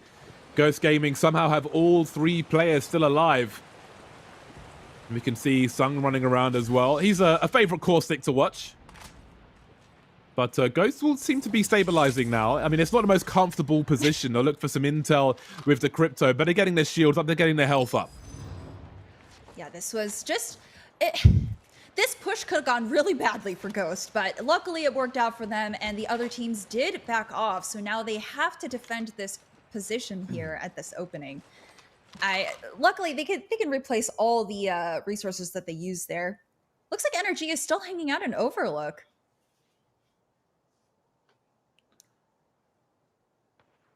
Oh, and it looks like C9 did move in here as well. They're all just eyeing each other here, James. They're just looking at each other like who's going to make the first move. Right. Well, the problem is you try and move to a new position. You don't know how many guns are going to be trained on you when you're in that exposed area, when you have that lack of cover, when you're in transit, and it's not ideal for you to stop and try and defend yourself. So it's a very dicey situation. And again, that was a very uncomfortable, very dodgy, very ropey situation for Ghost Gaming, to use some London terms. Kind of like buying a curry at 2 a.m. You're not really sure what's going to happen, you know? Yeah. Sometimes it'll go your way, sometimes you'll be in a lot of trouble. But we're going to have a listen into what Ghosts are talking about at the moment. Afterwards to like balance out or rotate. But I think like this should be extremely safe by comparison to the other side. Just be ready to potentially rip a Valkyrie up here. Complain and you shall receive. I'm 3 bats. It sells. Feeny.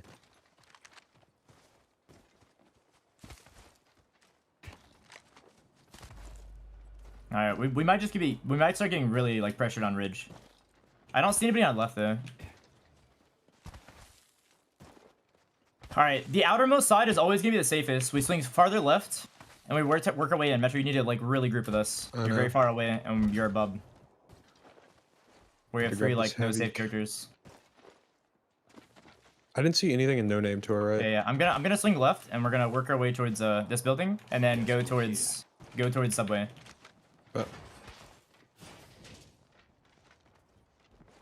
Cool. I think we're reviving. Could be ratting in here. Could be ratting in here. Yeah. A barrel. Okay, I'm gonna start looking for info. I'm gonna get on second. I'm holding door. Yeah, I'm going second. You gonna go second or third? I'm second. Second's pretty dangerous. Top. They are vibing indeed. That was a reasonably comfortable rotation into the zone. But what may be uncomfortable... Oh yeah, we do see that Kraber now on Nocturnal. Yeah. That is a big booty gun right there. We'll see if he can land any shots. But, you know, the Kraber does not have all the shots in the world. So I don't think you necessarily want to just take every target. Like, if you're going to down someone, but you're not going to kill them, do you want to take the shot? It's something you want to bear in mind because you want that Kraber to give you KP essentially. So you do need a little target selection, and we see another care package has landed, and who knows what goodies are in there. Oh, I see Nocturnal trying to take these shots, but may also just be peeking to see where teams are rotating into. Listen, as someone who loves getting the Kraber, I sense the temptation. It is so hard not to take your shot every time. What I am interested about as well in these NA lobbies is considering how hectic these games have been so far, and just how much stuff is in the replicator at the moment.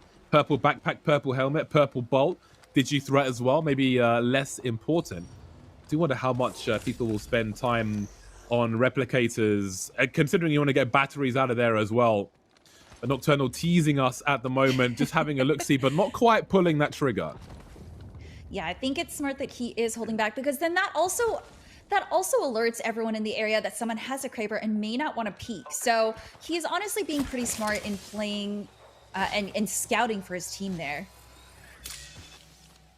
Yeah, he's got high ground in 2 directions as well, which is pretty saucy when you have a gun such as that. And again, the Moners, they've been somewhat bullied in this game so far. We can see not even time to get the shields up, really, just focusing on the health, because he is in that ring at the moment, that ring of fire, if you will. Butt naked now as well. Really needs to get his shields up, even if he gets an opportunity, as he is being focused still. He is being gatekeeped from even entering the main playable area. So this is a really rough situation for the Moners. Yeah, I mean, luckily the ring isn't doing too much damage, so they can't get out. But once they get out of this, they're just going to have to continue running. And it looks like they're running low on resources. So they might be a little bit out of luck here, unless they're able to outrun this. Yeah, I do wonder how much they'll be hunted, because again, this is not like a pug. You've got to consider your position as well, especially if you have some kind of building. That real estate is so important.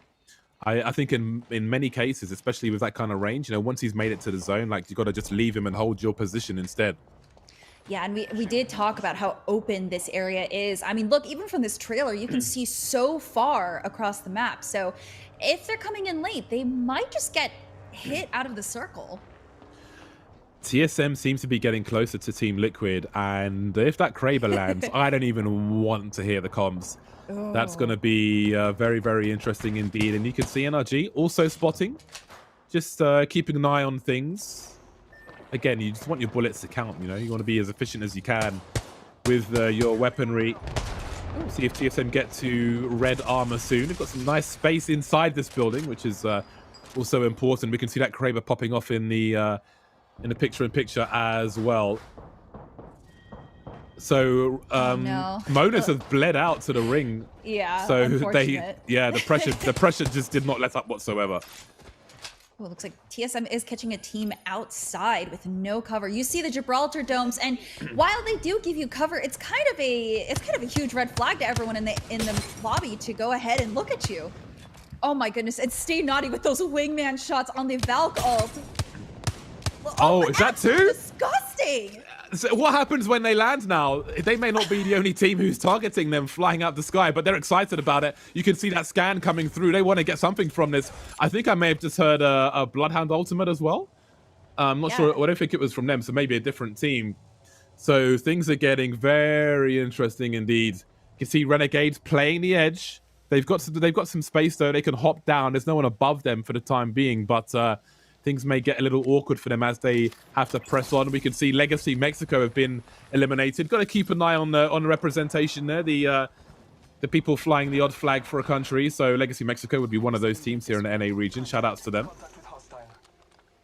Yeah, Cloud9. Oh, they're going to have some action soon. Yeah, they understand that there are many other teams. I mean, Naughty's scan caught 6 hostiles, and 10 plus hostiles. You know what? If I were him, I'd say, you know, I'll father stay psych right now. I don't want to participate in this. Well, they may have to, but I think they salivate when they see that many targets. We heard them in the previous game. Free KP everywhere. The Valk ults begin as well. 8 seconds until that ring closes. Look at the size of the ring to where it's going. 15 squads are contained in this area. We're going to have some huge problems. And Cloud9 have got a lot of targets. We're going to listen in and see what's happening for them. Okay, you want me to come to you now? Or play this? All right, yes, just play on me, man. Got it. I'm going to you. This is bait, bro. That's a bad look right. spot. Look at the Valk flying right. Yeah, bro, if I can Valk right here climb. as well. Holy shit. Look right here, free KP on the roof. 24 on the roof. No, free on the roof. This team has blue armors. Give me fried. Cracked. Another Valk team flying. On the car. Dead on red. Look for full kills. Thurston. Look right here. Full kills. They're resing in the open. Cracked one. On another. 90, 120 on I got the full kill. I got my full. Look right here. Listen, I have 6 bullets. Keep shooting, bro. 45 bullets. Oh, I got her. Oh my god, that was nasty. Look at the cart. I knocked one in the cart. Wait, I actually think we can third this because our side is so safe. Yes, our side is so fucking safe, man. Or at least let me third. I have fucking 30 heavy, bro. I know. Kraber up. Can you give me ult that? Give me ult that. Give me ult that. I don't have it. I don't have it. I don't have it. Mac, no. Mac, it's in 15. It's in 15. It's in 15. It's in 15. Kraber on bubble. Kraber on there. Mac, take that helmet, man. Take the fucking helmet, man. I have one. All right. This is bad. This is bad. I need heavy. What do you want? Heavy here, bro. How much do you have? I have 40. I have 20, bro. Oh, take on another stat. I have pad. They're still fighting on low ground. Can we go back to our spot, maybe? Because that's better. No, they're big. This is so good. This is so good. This is so good. This is so good. This is so good. This is so good. Third fighting, yeah. Look at that, Gibby. Look at the backside. Gibby, dead. Keep shooting. I'm saving my pad. Look right here. Team right there. Caustic fried. One on roof. I'm saving my ult for later. Scanning. I died, bro. I'm fucking delayed, but I'm res. I bubbled. I got it. Drop me an armor, Mac. Yeah, no, they're not even turning. They're not even turning. So I can make it. No, we have to go back up our hill. We have to go back up our hill. Get ammo. Just find your ammo and fucking dip. Let's go. I got ammo. I'm good. I'm switching to a flatline. I got an alternator.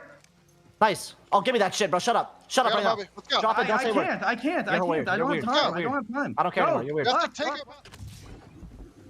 Organized chaos may be the best way to describe Cloud9, but boy, are those comms interesting. In the meantime, TSM lost at least 2 players, and they're really up against it now. Snipe down, maybe down soon. He's got the high ground. He can just go on the other side of the rock immediately, but he can't escape entirely, and TSM will be frustrated with that finish.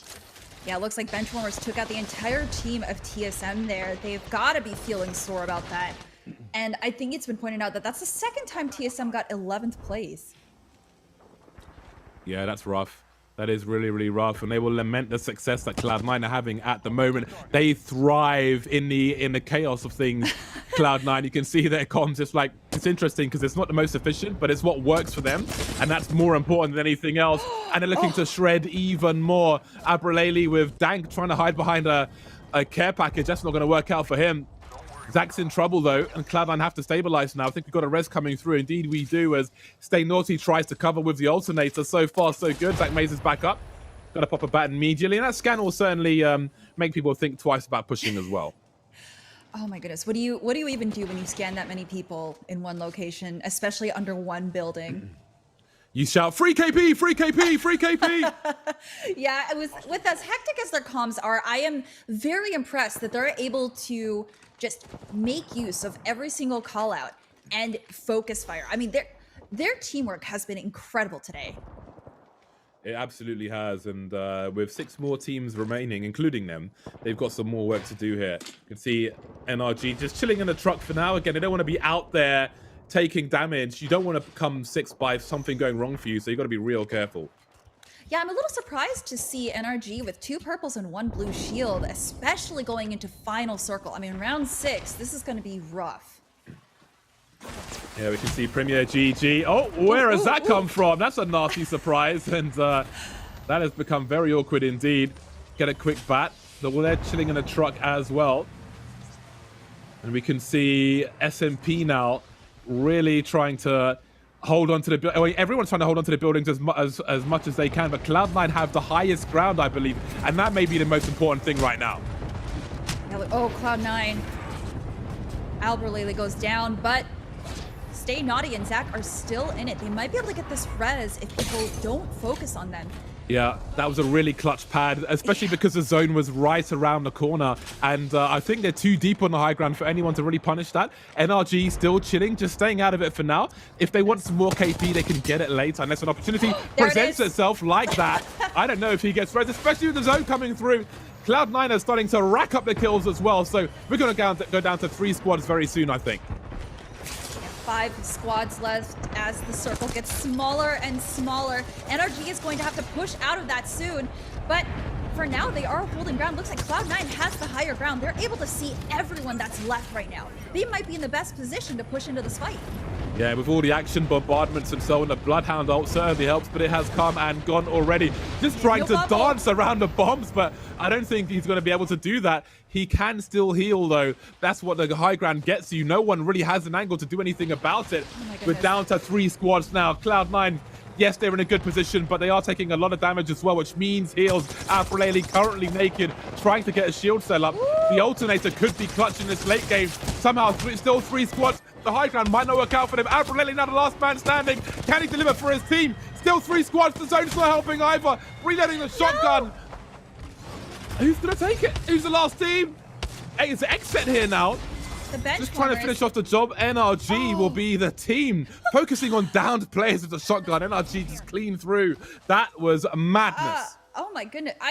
I'm not gonna lie. It was really hard to keep track of where all the teams were right there. I genuinely thought that C9 had that, but congratulations to NRG for taking that win. Playing very carefully and patiently again. I mean, they were stuck in that trailer and I thought they were in the worst position, but for somehow they made the best out of their situation and they ended up taking first. Yeah, they were really smart for just avoiding taking fights too early. Like when there are 6 teams left, they don't need to engage. Like if you want to get some KP, it can come later. As we can see, 10 kills for NRG as they finish in first place. 12 for Cloud9. Got to give them props as well. They were lighting up the kill feed as they often do. And third place with a win already in the last game. Not too shabby. They're going to be in a really good position. Yeah, and Noble ended up in 8th place. So shout outs to Kate's team here. Very excited for her. But yeah, Cloud9 is on something else today. I mean, 12 kills. Yeah. Most of that was at that right before the final circle too. I mean, we saw them go from 15 teams to 11. You know, I think when you ask most teams, when they do a Bloodhound scan and they see like 10 teams or something, they're like, oh God. But when Cloud9 see that, they're like KP everywhere, boys. They're just like chef's kiss. They're ready for it. But NRG, we got to focus on them as they did come out the victors. They were patient. They didn't take the risk that, say, Cloud9 may have done being out more in the open despite the high ground. They just waited for the best time. And hey, there was a lot of damage being exchanged towards the end there. But NRG sweet with 6 kills in total will be the MVP for their team in this game. And that's a huge victory for them. Yeah, I'm very happy to see that their Valk plays on Nathan are also working. So very good team play, very great team comp. I mean, obviously whatever they decided to do is working and their communication is so tight that they're able to communicate, hey, wait, last minute, and now we push. So very good to see that in action. Kate Yeager is going to rejoin us now and give us her opinions on, I mean, I think every game has been extremely explosive that we've seen so far, but what did you make of that last one? Oh man, every game. Explosive is a great word, but I want to talk a little bit about the things that made it explosive, team comps, which sound a little bit boring, but the truth is they're obviously not. And I think the question I have for both of you, and let's start with you, James, here. To Bloodhound or to Crypto seems to be the question on every NA team's mind. Yeah, but I think part of that has to be how comfortable you are. I want to say that TSM may have changed their composition for this team. For this round, I want to say. So maybe the Crypto is something which is going to have to come for them later when they've got more experience, when it doesn't count so much, because it didn't go so well for them in the previous teams. But I think it's down to the comfort of the individuals involved. So we've seen more Crypto in Europe, we've seen more Bloodhound in North America, but we saw Bloodhound used to great effect in this game. Oh, you are absolutely not wrong. Stella, give it to me. I think there are benefits to both. I think that Bloodhound is very great at giving detail on the other teams immediately. Like, you got that immediate gratification with Bloodhound, but with Crypto, you can get more detailed information. Like, oh, this team is resting, this team is doing this team is moving from the top floor to the second floor, stuff like that. So it really just depends on how you want to play, how much information you want, how much you want to play off that, or if you just want to rush into a team, kind of like what Cloud9 is doing. I mean, off their Bloodhound scans, they're immediately running into fights and they're winning those. So I guess it just depends on your confidence level. It depends on how you want to play. So you can't really go wrong with either. You cannot indeed. Well, now is my favorite time to ask this other favorite question. We are at the halfway mark. Match 6 is what we go to here for both NA, EMEA, and all of our regions. So the question remains, we've already seen some teams make some switches. We've heard some scrims earlier this week that saw some different comps being tested out, some that have made their way to this lobby, some that have not. So my question to you both is, are we looking at some team comp changes as we take a look at these highlights? Stella, I'm going to go back to you here. Who do you expect to see, and is TSM changing their tune here coming into game number 4? I think we've already seen some changes made, and I think it's an attempt to see what will work best for them. I mean, this is the second weekend. This is them facing up against other teams that we haven't seen them play against before. So I think that whatever they do here, maybe they will change for next weekend as well. I mean, you never know until you try, right? So I don't know. I feel like their comps are working. Really, Apex is about gunplay, though, at its finest. So character abilities are always secondary, but I feel like Crypto is just showing how important his drone knowledge is, especially with the fast reses, especially with the quick map scans as well. That's extremely valuable, and I think people are remembering how great Crypto is for that. So I can see we still see the. We still see the Crypto there for TSM, but I think basically the luxury of different team compositions is fantastic. That so many different things are viable, but what's important is that these different team compositions have different play styles, of course, and I think ultimately it's about just committing to that. I think if you're going to try something different, if you second guess yourself and cancel it halfway through, then it's kind of like results orientation, and maybe you only had one foot in the water in the first place. So I think it probably makes sense to fully commit for the day. And hey, if things go wrong, then you can look at it in post, you can review it, see where if there were mistakes and things weren't comfortable for you, or if it's just not the right composition. But I think you need to create that data in the first place and commit to the whole day. Well, my hope is that coming up here, well, maybe not this week, maybe next week, we'll see that one team comp change that's different than all the others, that changes the meta completely. I cannot wait for that. We'll see what happens. But let's take a look at what has happened with our overall leaderboards. Find out which teams are up, which teams are down, and which teams could be taking it all around. Looks like NRG, Cloud9, and then Charlotte Phoenix down there, TSM number 4. James, talk me through what we're seeing here. Benchwarmers up 12 places. Woo! Yeah, it's amazing what a good position will do for you. That's a great hop up the table. Again, always keeping an eye on TSM, and the fact that they're 4th place, despite that, you could call that game rough. Again, that 6 KP will be important for them in that game, but even though they haven't had the greatest of placements overall, and we look at some other teams, of course, like NRG almost double the points, for example, they're still very much in keeping with the top teams, in the sense that if they can get a victory in these next 3 games, then they will shoot up even more. So that's always important to look at. Yeah, I think that's my main takeaway. Another eye on Ghost Gaming, though. They're having a quiet start. Again, I had them as a sleeper team. They're currently in 17th place, but there is still opportunity, as Benchwarmers going up 12 places will show you. Absolutely. Stella, are we sleeping on any of these teams at this point? Feels like one of the best parts about BR is that you can pop off and have a great couple of games and find yourself in contention for those top spots. I mean, I think Renegades have been doing very well quietly as well. I mean, in the first game, they absolutely popped off, taking kill leader about halfway through the match. So I feel like they're crawling up there. And yeah, I mean, TSM, I feel like they popped off last weekend. And this one, they're kind of feeling out the waters with this with the other teams now in the different groups. So this is game 3. I mean, we have 3 other games for them to get back into the groove. So I'm excited. I mean, I don't know. I think all these teams have finally learned what each other plays and how they play. So I fully expect the next game to be very action-packed and aggressive. So. Oh, that's the kind of gameplay we are looking for. Well, something else I know everyone is looking for is your take. So go ahead and follow us. Take up those social tweets and find us on Twitter at PlayApexEsports, and then on YouTube at PlayApexEsports, and then on the Twitch at Play Apex. Remember, we want to hear what mains you're fielding, what Lobas, what Gibraltar. We want to know who you're playing. We want to know who you want your pros to play. We want to know who your pro favorites are. We want to know it all. So make sure to follow us on Twitter and use the hashtag ALGS. You can tweet at us and we'll see about talking to you a little bit more about that coming up here soon. So with that, I've got one thing to add, Kate. I've got one thing to add. Bring it, James, please. Any pro plays Rampart 5 gifted. No. Shots fired, hot take. That is the James we know and love. I'm here for this. I'm here for all of it. And we will be here for all of it right after this.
Mental health and wellness is so important in the world of gaming. For me, mental health is the most underrated thing. It's important to take a break from that competition to reset yourself. We're all kind of like an extended family. We have to look at each other like that could be my brother or my sister. I promote and practice positive mental health.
It's halftime here in NA, and Energy is making waves. Not only did they land themselves in second place twice for the first 2 games, but they take the third game.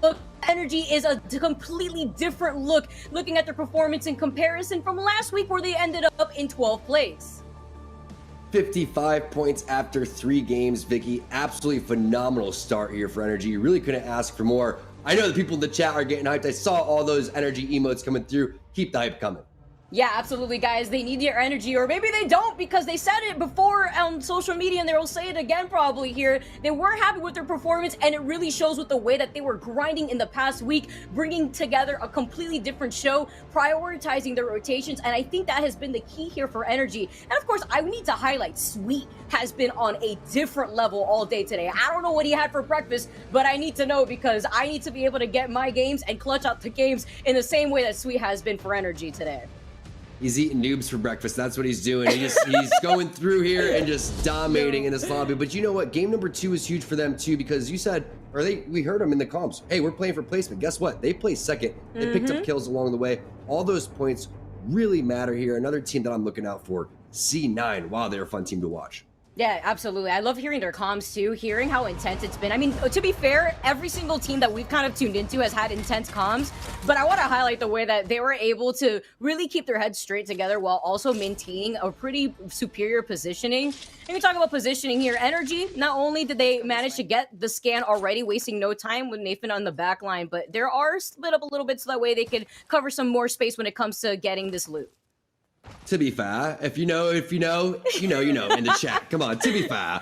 So I'm looking at TSM too, and I'm wondering if they are going to switch up their composition. Maybe they're going to bust out the Caustic as well as the Valkyrie on top of Hell there. So take a look at that zone.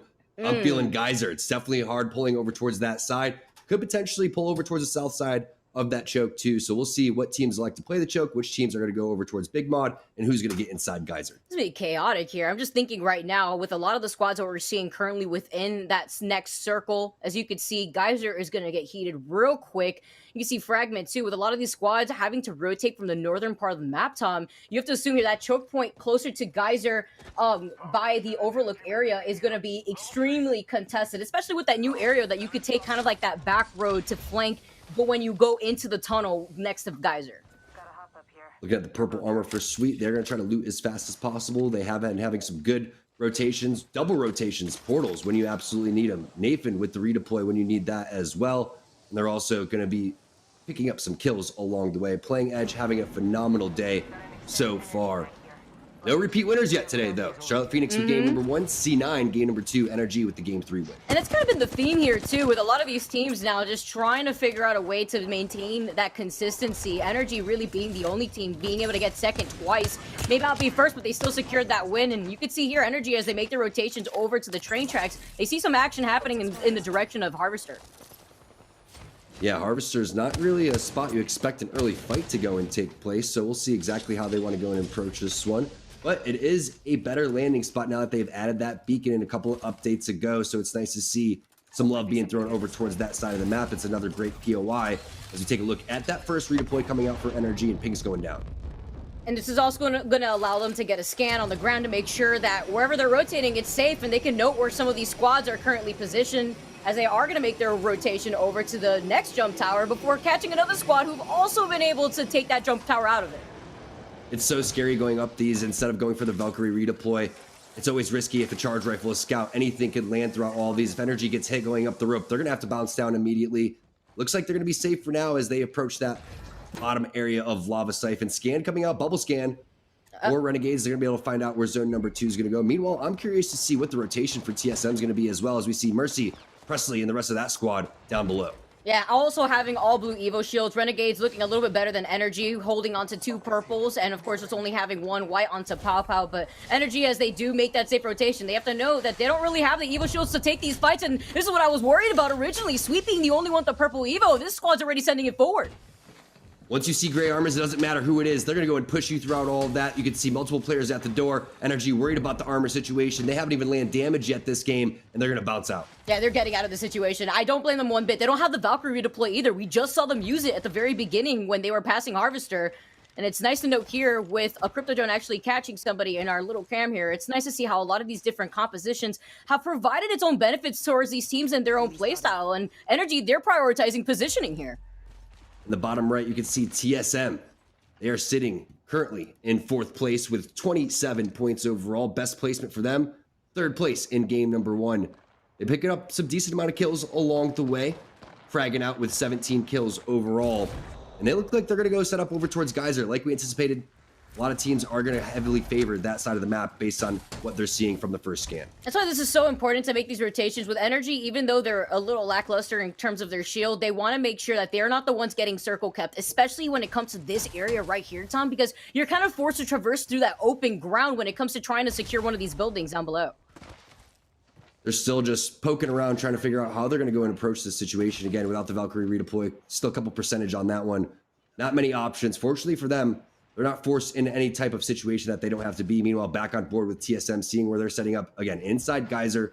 They didn't change compositions as we were anticipating, but when they're down about 30 points overall, you would think that something has to happen for TSM. Right now, you can see they're in a great spot. The only problem with these Geyser zones, Vicky, you don't pick up a lot of kills from these spots. And you can see not a lot of ammo here for Snipedown, even though he has a great setup. And you know that a lot of teams want to secure these buildings, and since we've been seeing a lot of the caustics, these caustic compositions are really going to shine within the Geyser circle. So when I'm looking at TSM, I'm a little worried, Tom, because not only are they limited on ammo and equipment because they're going to stay there for the end game, but I'm looking at how a lot of these other squads are going to try to funnel them out of there with a Nox gas.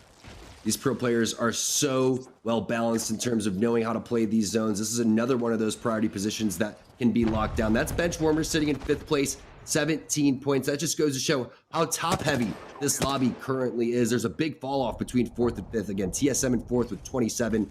Benchwarmers, 17 points overall. Placed 2nd in the previous game with 5 kills and still locking down a great spot. We'll see how long they can actually hold this. Again, having ammo is going to be the big problem, but big fight happening actually. Bowser is going to take down Senpai in your kill feed. Huge here. Just trying to see what's going on over there with Benchwarmers holding onto this corner, and we have seen some circles end up exactly where Benchwarmers is currently positioned, which is why they want to stay here before realizing where that next circle is going to be, because unlike these cryptos, Tom, as Valkyrie, you overextend when you want to get a beacon, when you want to make sure what the next circle is, and it's why we see teams like Energy prioritize that as the first thing they do when they land.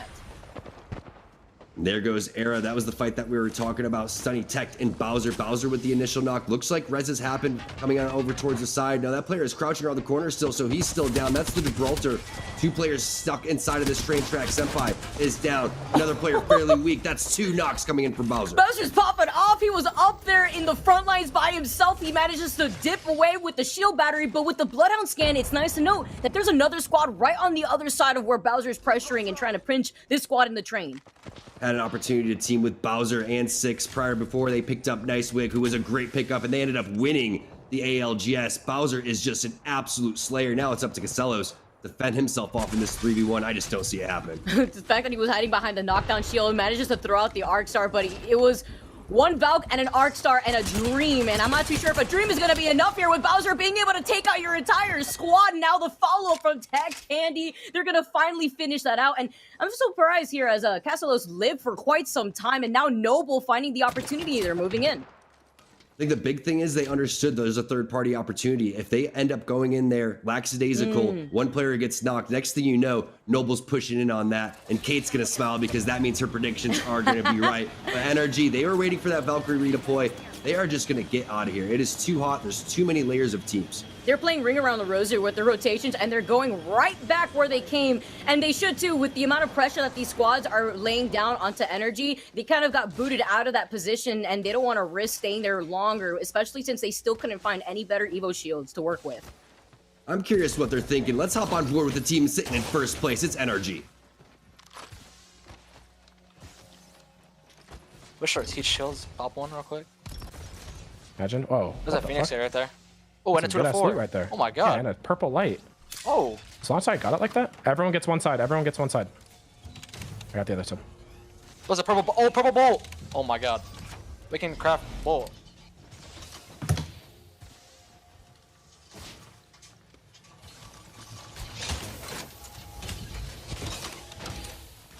Wait, I didn't even get that thing.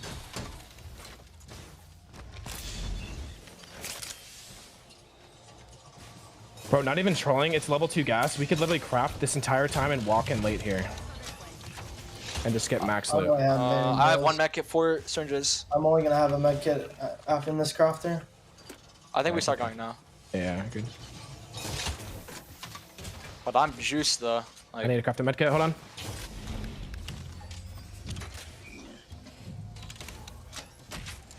I'll look for white meds in here. Yeah. I got some. Park an Eva on your way out.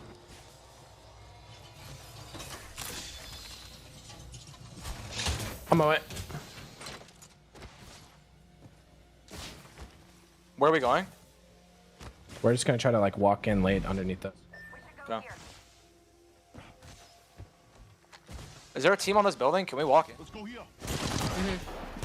By the way, everybody gets aside. You heard what they had to say. Now Bowser is continuing where he stayed, and he's just going to continue to lay down the hurt. And Sung's going to be the first one to get knocked on Absolute Monarchy. Tech coming through with the bait and switch.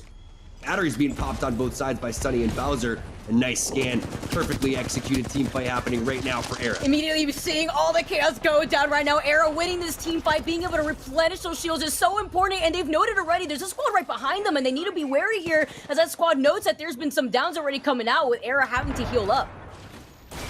Unfortunately, they don't get that knock and finish. Big Flake coming around the corner. It's Joey Blackout with the EVA 8. Bowser and Sunny, now it's up to them. Massive in hand, Bubble being dropped as well. 2 more teams in the vicinity. It's Noble and it's Knights trying to shut down Era. Not the first time we see a lot of this chaos happen in Ramparts. Meanwhile, Knights are wasting no time to move into the dome. Limited ammo on the PK, but you won't really need to worry about that as you're forced to back off. Pop the Phoenix. They do get 2 downs here. And Knights, they're going to come out on top with that third party coming in at the perfect time. We love to see it. Knights have been playing pretty disciplined so far, and they get rewarded with that one. Joey Blackout very close to getting that purple armor, 50 away from charging that Evo up. Bowser, he dipped out, and for the amount of aggression that we've seen and how well Era's played, they may not get any points here, just the kill points that they walked away with. Crazy too, because you saw that he has over 1,000 damage and only 1 kill at that moment, and it just really shows how they've been holding onto this area for so long, being so aggressive and holding back Noble that you could see a little off to the side. But it's nice that take control over the ship, and they're also going to have a high ground over Noble. You can see things going down on top of the loot right there. It is most likely going to continue to pull on over towards Geyser. The big problem for Bowser right now is Knights aren't going to leave the spot. They're going to continue to sit on top of those boxes until those time out, and they have to worry about Noble in front of them too, which is going to keep them put. Be difficult to worry about when you take a look at the next circle that's going to be pulling soon. Again, you don't want to overextend. You want to keep yourself open, and there's a care package that's going to be uncontested in front of TSM before Snipe Down. All right, Snipe Down sees the opportunity, maybe just taking a peek in case it's a bait, and it's so important here to note that depending on what's in that care package, TSM are going to be pretty comfy as they've been here the entire game. Usually you drop one of your guns, but they're going to go for the bubble here. It's a mobile respawn and could be the worst drop I've ever seen. It was, actually. I think that was the worst drop I've seen in a really long time. Quite unfortunate there, but at least you were able to get something out of it if you wanted that mobile respawn. They are going to be able to hold on to this building, and it's nice to know that there was another squad that was sniping at them when they were trying to get that care package. Reps is like, dude, that wasn't even worth my bubble. Back on board with Lazarus. Lazarus, they've been getting eliminated fairly early over here as we do get that zone pull. It's the very back of Geyser, as we were predicting. Benchwarmers loving that situation that they're in over towards the pills. Meanwhile, Lazarus not liking what they're seeing. It's a flank over towards the corner. It's Team Liquid and Nocturnal flying in. Wow, that pressure coming in from the bombardment too, just trying to push in from the zip line. Super risky there, but an even better chance when you get danked down, and Lazarus are forced to hang out into this building without their caustic. No doubt about it. Tough situation to be in. Team Liquid is just adding the pressure left, right, instead of double gold armors, purple on flanker, plenty of batteries as well. Scan coming up in about 7 seconds. Great push over there, but the problem is, with 50 seconds left in zone number 3 approaching, this is going to start to tick. So you're going to have to figure out how you're going to approach the situation. Most likely, you see that building closest to the edge of the zone. They're going to have to get on that building and play the outside. I'm wondering if that Valk from Lazarus managed to get away, because that was just absolutely chaotic. Team Liquid were able to get that Gibby inside the building, but the redeploy coming in at the perfect moment. Not too sure if Team Liquid was able to secure that, but they were able to secure that 2 extra KP. Here it comes, zone closing, which means everybody that was thinking about fighting is going to start fighting. Renegades is going to get the better of them and take them down right now. Vaxon with some great shots, the heal coming through as well. Very nicely done. 2 teams immediately just dropped like flies as we have 16 squads left. Expect a lot more to die. And we see 2 already right now, Tom, outside of the circle. Ghost Gaming trying to circle, keep that squad over to the side, but they have to keep moving soon because round 3, it's closing in. It is, and you have your EMP in hand, but you don't really know how you're 6. He has a nice little corner to stay alive for a little bit, but we know how many teams are trying to push out of this lava siphon side. This is so intense right now. You can see how so many squads are on that southern part of the circle as it closes in, and it's Team Energy who are living off the lands now with 2 purples, 1 blue, and they're getting pressured out of the skies as they go in for this risky redeploy. So there's some viable spots that are available right now, but I don't think Energy's is able to realize that because they don't have the luxury of the player outlines like we do. We've been able to see what all the teams are going to be able to do. But if you want to play in the very back of the building that is in this next zone, that is totally viable. Another spot is where the respawn beacon is. You're going to see teams set up there as well. CLT saw where Energy was landing and said, I want no business with this. They gave that spot over to Energy rent-free, and they're completely okay with that as they take an off angle. Ambino's hoping that there's something better than just a purple armor and a mobile respawn beacon in there. Meanwhile, Charlotte Phoenix, the winners from game number 1, they're on the high ground over here, but for how long? Cody taking so much damage, he's going to have to go and drop. Bubble not being used by Stink, so they should be okay for now. But look at another team over towards the right coexisting. C9 making their play over towards the back of the building like we were talking about. They're going to be the team that plays that respawn area. And they're going to be able to have enough space to at least breathe, try to figure out what's going on here with so much action happening. But with the circle getting pulled away from these buildings, this is where I'm expecting a lot of these squads to whittle down already. A knock coming in for Ghost. The dome has gone down and you have no protection, and neither does CLT. The squad that looked to be in 3rd place has now gone down. Energy scratching and clawing for every type of KP and placement that they could get, just like they did in game number 2. This time they have their full squad, though. The shots are there, and you want Rocker on your team. Absolutely, especially seeing a Gibby on the high ground, holding a G7 and the arm shield. I mean, keep pressuring out everyone who's right below you. It's Christmas. It must have come early. We're skipping Halloween and Thanksgiving, and they can currently see what a lot of the action's happening right below them before jumping down and taking some of this loot. Getting some more loot, getting some more ammo, picking up some more KP throughout all that is absolutely huge too. Bubble still there for Rocker if he needs it. No gold backpack though, as Nathan is going to get back in this one, but let's see if they get pressured. Again, this is game number 4. We are going down to the wire here. Running out of time too with a lot of these squads now trying to figure out how many points they need, and Energy is one of those squads that are holding on to that 1st place. They're alive and they have some KP, and it seems to be that Rocker's in trouble. Rocker's definitely in trouble. He needs to hit a battery in ASAP. Does just go for the armor swap instead. Random portal is going to be placed, but it's not random. It's calculated, and it's going to be outside of the building where TSM is inside. Oh, no. Maybe not going according to plan here with the squad having them in their line of sight. Luckily, they could utilize the bottom part of this building to actually have some cover, but you currently see Rocker. He's got to move soon. Big thing is Bubble's back up. Defensive bombardment comes up in about 10 seconds as well. If they can survive Bubble and toss that down, that may buy them enough time to survive. I'm just looking right here. The way that Sweet is just trying to help rotate the rest of Energy is so intense. This is all a make it or break it with Team Liquid now having the dome, tossing the Octane jump pad in the direction of the other dome, ricocheting off of it, saying, all right, just take one of these, and now dipping out of the situation. They don't have the jump pad, though, that they could utilize, and Team Liquid are cleaning up from a lot of these squads that are forced to rotate outside of the circle. The shots from NRG just so crisp overall, but it's going to be Rocker to go down first. Sweet second. Nathan, the last player alive. He gets some help from the outside, but it is hot out here, and there is so many different missiles landing all over the place. NRG out in 6th place. Liquid still alive. C9 should be alive in the back as well. And Nocturnal doing whatever he can to avoid these grenades. I also saw TSM, Hal, just being able to clean up, help out Energy for 2 seconds before Energy had gone down. They get to see another day. But now Team Liquid holding onto this back angle, getting a crack is so important here because they want to make sure that they can maintain this positioning without revealing too much with TSM being on the other side. Ooh, these angles are just so crispy right now from Nocturnal.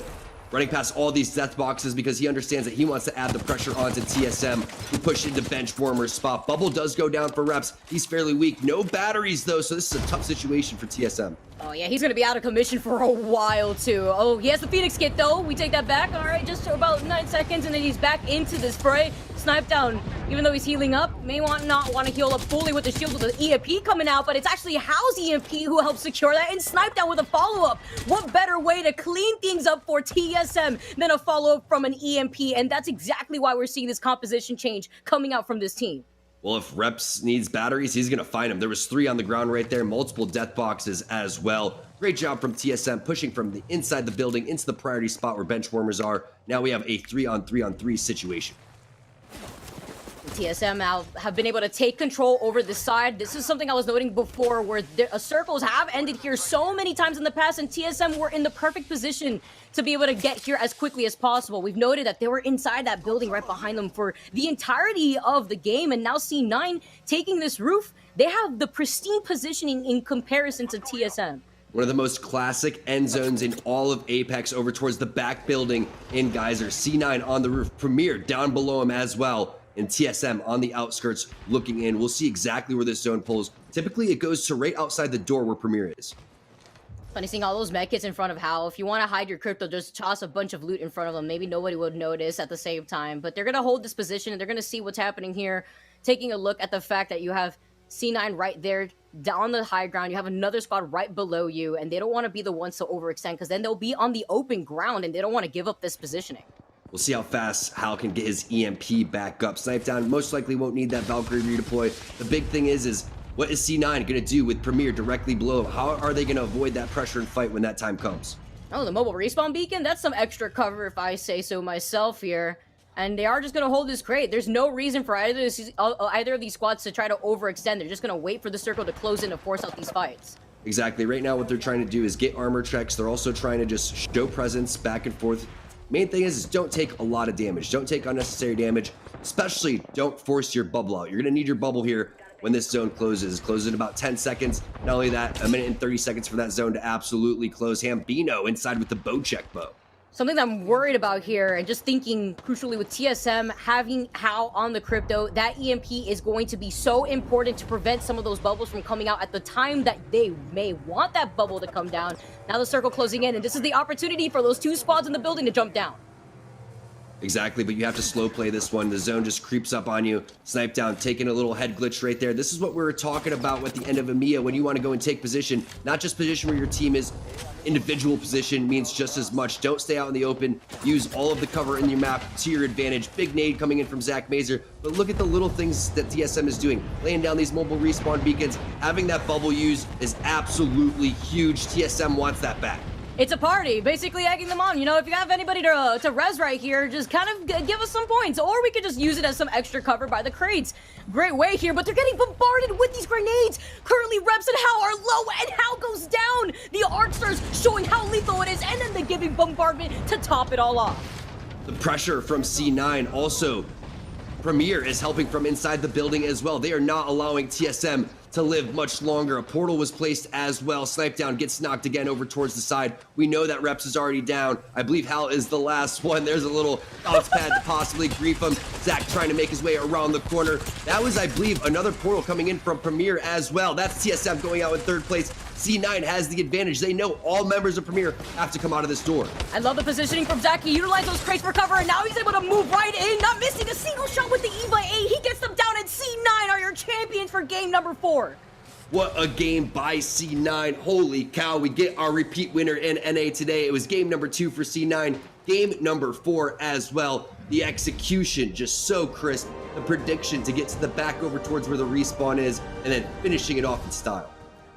I mean, what a performance we are seeing from this team. Is it cloudy outside? I mean, I don't even know, because Cloud9, they are popping off. Now, we talk about how some of these teams hadn't been able to clutch out another win when they had previously won within our last 2 days that we've witnessed. Meanwhile, C9 over on the side of NA have done just that today, taking this game and taking a previous game for game number 2 when they were going absolutely crazy with 9 kills. This time, they take game number 4 with 8 kills in their pocket. What's even wilder is NRG still keeping up in the points. Look at this. They actually get second points overall with 13 because they had 10 kills, Vicky. They're so aggressive in their positioning. Honestly, the only thing that we're seeing from Energy just be a little lackluster about, and it's not even that crazy here, it's just those placements have just really not worked out in their favor. They've kind of gotten booted out in every single last position that they were trying to sit in, minus the one that we had seen them pop off and win. You know when you're a special team, when you take something and that's absolutely nothing and make something out of it. I don't know if that's the right quote, but you get what I'm saying as we take a look at who was putting in work from C9. Last time, it was Naughty with the kills. This time, it's Zach with the damage, Albrili as well. Just the way that C9 played that. I need to highlight again the way that Zach at the very end for that last circle played the crates off to his right, purposely put himself out of the line of sight of the other squad that took control over the bottom part of the building and still pressured out TSM. That was absolute key. And then the follow-ups too. I could only imagine what the comms sounded like for C9 when they were barraging TSM with a bunch of arc stars. In Geyser zones, you don't really see a lot of kills. You don't see a lot of damage because of the amount of standoffs that are happening. It's all about positioning right there. That's why TSM got in there early. That's why C9 went over towards the backhand side. Let's take a look at that overall leaderboard. And 2 teams are really standing out. It's NRG and Cloud9. I love to see it here. NRG still leading the score, 68 points. Cloud9 with that victory are trailing right behind them, 65 points. But look at the gap, Tom, between second place and third with TSM sitting at 39 points. And TSM starting to heat up just a little bit. You could see the way that they were maneuvering throughout all that map. They are definitely poised for a win. TSM always known for a little bit of a slow start, even though they won their first game last weekend. I really feel like they're going to finish strong in game 5 and 6. I'm excited to see how some of these squads are going to try to adjust towards that, because right now, C9, they're going to be going into that final game, or rather that next game of game 5, rather strong with some momentum on their side, but they're definitely feeling good about that one, because, you know, it may not be about all the damage that you do, but securing those kills are extremely important, especially when it comes to taking the dub. 2 more games remain. You will not want to miss them. We'll be right back. Should we kill TSM? No, Hey, focus wait, benchwarmers. wait. Focus benchwarmers. Everyone I'm focus recharging, benchwarmers. I'm recharging.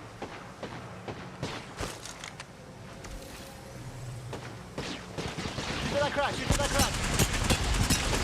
Finish one. I'm trying to give me back. 3v3! I'm bubbling wide. I'm in the map.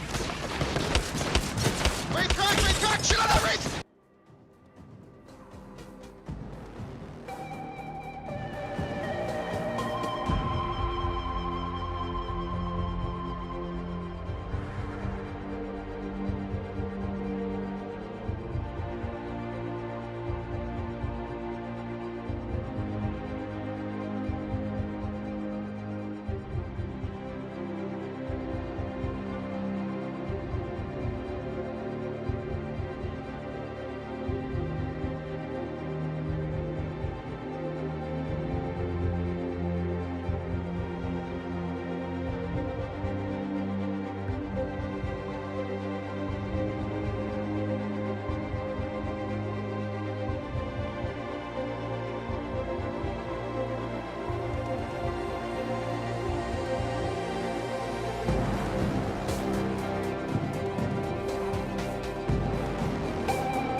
Oh man, what a rough final circle. But I mean, C9 really played that so well. They really waited patiently. They had a really rough spot at first, I thought, but honestly, the way that they were able to pinpoint everyone coming out of the building and then TSM being stuck in the corner, they played that so well. Oh my god, and listening to their endgame chatter, I absolutely love it. I love how over the top the most basic comms are, like literally shrieking 3v3, 3v3. Like it's amazing. You can't mistake anything they say, but it's highly entertaining to watch. And when they position themselves to pounce on an opponent, like I mean, they love that stuff, man. It's very engaging to watch, which is why.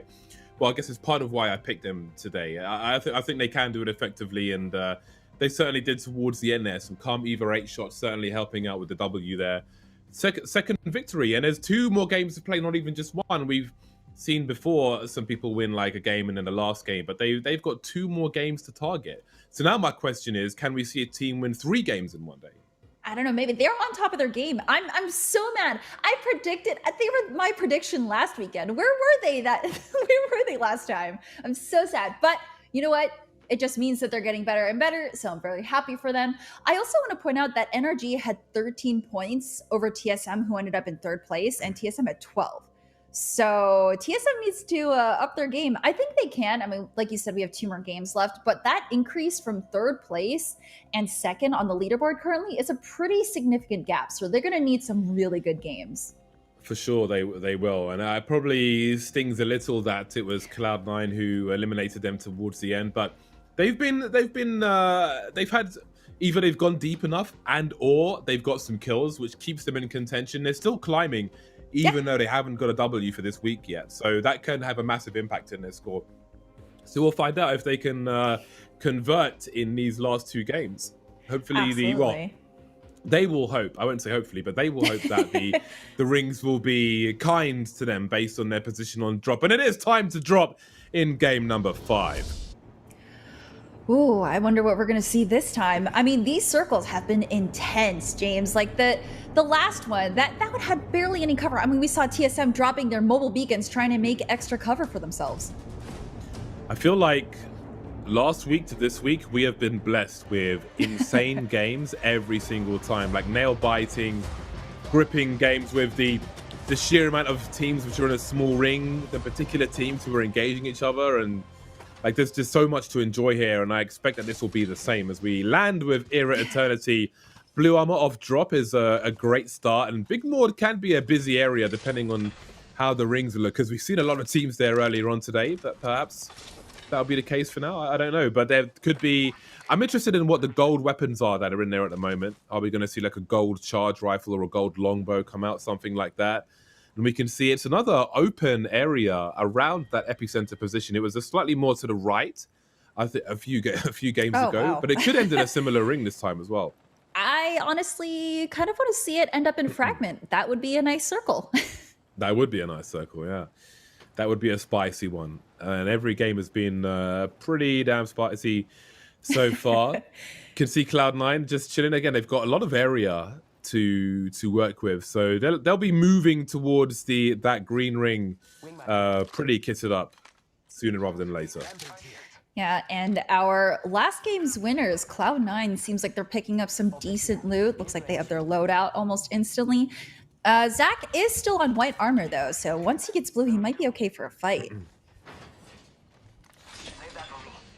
Yeah, I'm very curious to see the overall performance of Cloud9 once this day has concluded, because I think they've got some pretty good potential for maybe the best performance we have seen from a team in these early weeks, bearing in mind that there are still 2 games to go.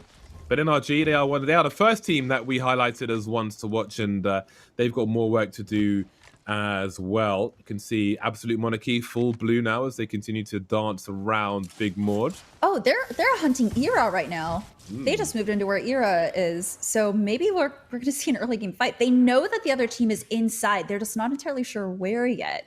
So they do have a Bloodhound, so maybe we might see the scan come out. Yeah, it does feel very spacious in Big Mord, so I feel like the fights in the Big Mord position are pretty much like they're all but guaranteed. We see the black and white mode here for Text Candy, which will soon be running out. Very good for target selection, of course. Yeah, they're just exchanging scans right now. Oh, and Era pulling out the first hits. Yeah, the Rampage doing damage again, but he also gets cracked, which means he's got to slow down. Can't really capitalize on that damage just yet. Has to get his shields right as well. And I think we may see a bombardment here, and surely one of these teams has to fall back. Yeah, if I'm Absolute Monarchy, I might back off because it seems like this team is just kind of, it seems like Era just knows what they want. Although it seems like the positions are switched now. Yeah, but bearing in mind the other teams which are around, I don't know how much you want to be exposed on the outside, because that 3P could come at any time. And we know how useful snipers can be as well in this game, so isn't necessarily the most ideal situation. Hemlock and a Mastiff is a nice combo. But we'll see how long they hang around here for, because again, more teams could be coming. And NRG have got a potential to get some very early KP indeed, as Rocker's going to get respawned, but the action is getting closer now on Big Mord. We've got double domes up, and one of these teams is surely going to be in a lot of trouble. Stumps is down, but Sung is still up now on the Bloodhound rather than the... I'm sure he was playing Caustic earlier. Oh, I think he may have been. But yeah, it looks like they take out Era. Unfortunate wipe there, but they did try their hardest. That POI is just really hard to hold because of all the different levels there. Yeah, someone had to go, man. Sometimes it be like that, as they say. Looks like Cloud9's just, you know, they're doing fine. They're, like you mentioned earlier, they're just crafting everything they can, getting their backpacks. I mean, look at that. Now they're ready just to go through the map and stomp through. Yeah, we've got a clip from Zach Mazer to look at as well. Zones, because I feel like every team has a pretty good chance at winning that zone. I feel like there's a lot of action. There's a lot of different plays you can make with so many different buildings, so many different floors, so many different niche spots. I think it's really awesome to watch so many teams clash in the end game. While it may be hard for viewers and spectators to follow, I think it is also one of the best zones in the game, because every single team gets a pretty equal chance at having a great game, and that's an awesome idea in Battle Royale.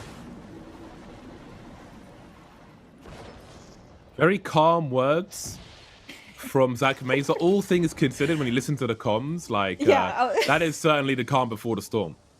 I was going to say, that sounds nothing like what they sound like in the game, but you know what? It's good. It's good, right? You have to have a balance. I love it. I absolutely love it. It is really, really awesome. And indeed, Sung was playing Caustic earlier, but he does switch between Caustic and Bloodhound, so we'll see if that favors Absolute Monarchy's current composition. You can see Noble and TSM getting close to each other, and there are a fair few teams around these buildings, so we may see some fast corners being turned as the battles get closer and closer. Yeah, TSM looks to be in a bad position here, pinned between two different teams. I mean, they can hold this building, but it's not quite ideal, since if they do peek at the top, they can get hit from two different areas. So it looks like Lazarus is focusing on the other team near them in Fragment. There are a lot of teams in Fragment. I feel like we're playing a pubs match right now. Yeah, I love those threads where people complain like, why does everybody land Fragment? Because it's fun. Yeah, I mean, if it's casual, like, it's all about the hot drops, man. That's how you get better. You have to survive. You have to survive, and sometimes other people will impose their will on you and so on, but one of the most important ways to get better is to get those hot drops and find a way to make things work for you. Absolutely. I mean, TSM drops into Fragment because they're pretty confident. They know that map, they know that area, and they know their skills. So now they're just keeping an eye out for all the different teams surrounding them. They know that there are two behind them and potentially one in front. They just have no idea where they are at right now. And Snipe Down Scan wouldn't be able to get anyone inside these buildings. So I think they're just waiting it out. Yeah, that crypto suit on Imperial House looking pretty nice in a cherry red, but let's listen to their comms and see if they're just as sweet. That's like the freest third for Mez and everything that we need.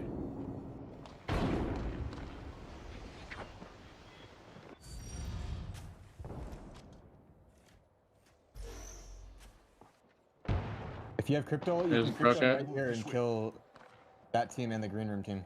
And maybe Diner too. I just broke my drone. These three buildings I think are all taken. Yeah. But I'm not sure exactly.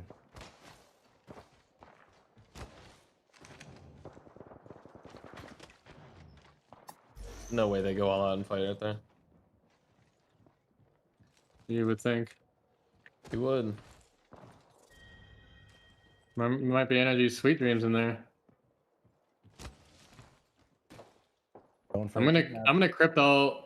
I'm pretty sure there's 2 teams zipline, so I'm gonna keep crypto ulting them.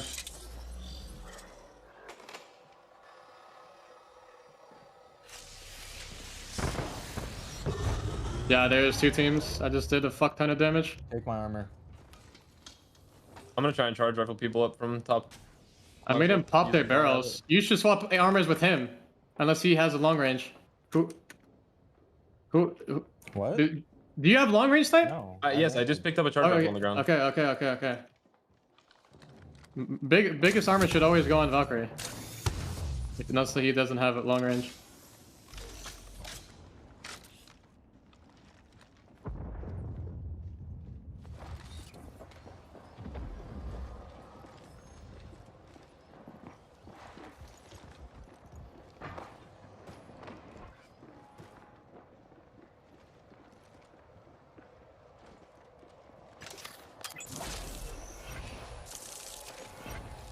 It's noble in that picture-in-picture there, but we've got TSM absorbing that griefing life, just trolling with the crypto and getting the charge rifle out. I respect it, man. If you can't beat them, join them. Okay, to be fair, he did some recon. Look, doing that map scan right here, the instant map scan, and he was able to do a crap ton of damage. I am paraphrasing, of course, but yeah, he was able to get his shield up to level 4, which is good. And I love hearing the strategy on how Valkyrie should get the higher shield, since Snipe Down only just got the long distance weapon. So I love hearing that sort of stuff. I love hearing and getting into their mindset. Yeah, Hal's always focused on that efficiency. Every edge you can get is very, very important, especially in a game like this. Looking at the map, you can see that most teams are in the zone, but one has got quite the journey in the very top there. Really slow rotation. Maybe they're on that horse and cart life. I'm not sure. Oh my God, no electricity or something, but they'll be on the way eventually. See NRG. Yeah. It's NRG actually. I don't know. Well, I guess they're not aware that there's like no one anywhere close to them, but they're vibing. They're taking their time. Look, you should always assume there's someone near you, and then if there isn't, then you're just pleasantly surprised, right? I mean, it is interesting that Nathan is on Valkyrie, and they don't have any immediate scan legends to know if any teams are near them. I suppose Wraith's passive does let you know when someone's aiming at you, but at that point, it might be a little bit too late. So it's an interesting team strat. It does seem to be working for them. I mean, they have won games, so I guess we'll just see how this one goes for them. Yeah, they are really playing the edge at the moment. Not going to bother having a look at the supply bin before going for that ult pretty quickly. Get some early intel, but where do they land? Where are they going to head? They can see one team just below them that's getting just a little bit touched. Not really much damage happening, so not too concerned. But there is a target trying to lead with the bullets and allow them to fly in, but they land unscathed. But the question is, can they settle on this bridge? There is definitely a team to fight, and they just may force them from their position. Yeah, Rocker did take about half shield damage, but he did get his shields back, and they are looking healthy. So now they're holding out with C9 here. I don't know if they're going to fully contest here, because this is a pretty long tunnel, and you don't want to be caught inside of it. Yeah, this is a pretty big face-off, actually. NRG versus Cloud9. I don't think either team wants to take this too far, really. Especially with 17 squads remaining. So we'll see what they choose to do. NRG just looking at the surrounds. We can see Era Eternity, CLX, and Monas have been the early casualties, the early baths here in game number 5. But we've got plenty of work to be done here. Legacy MX still in this one as well. I think C9 is in a fight with someone right now, unless I saw something incorrectly. But yeah, it looks like NRG is just vibing. They're just hanging out. I mean, they're in the circle. They know where one team is. So looks like Cloud9 decided to rotate away instead of take this fight. Yeah, we can see that this is a really important game for TSM. They do have an opportunity to catch up. If they can get a W with some KP, then they could be hot on the heels of those teams above them. But for now, there is a canyon between them and second or first place. Yeah, So- this rotation is pretty nice though, because then they do get to look into Fragment where most of the teams are, as you can see with this overhead view. Look at all these teams just holding out in their buildings. Yeah, and Snipe Down has not been able to evo his armor yet with that charge rifle, so he's got more trolling to do. But we've got some recon happening now with the crypto flying around. Got to be careful about where you leave it though, if you do leave it. But that is a hell of a lot of intel being collected. Really surveying the lay of the land. And it's something to do while you're chilling in your building as well.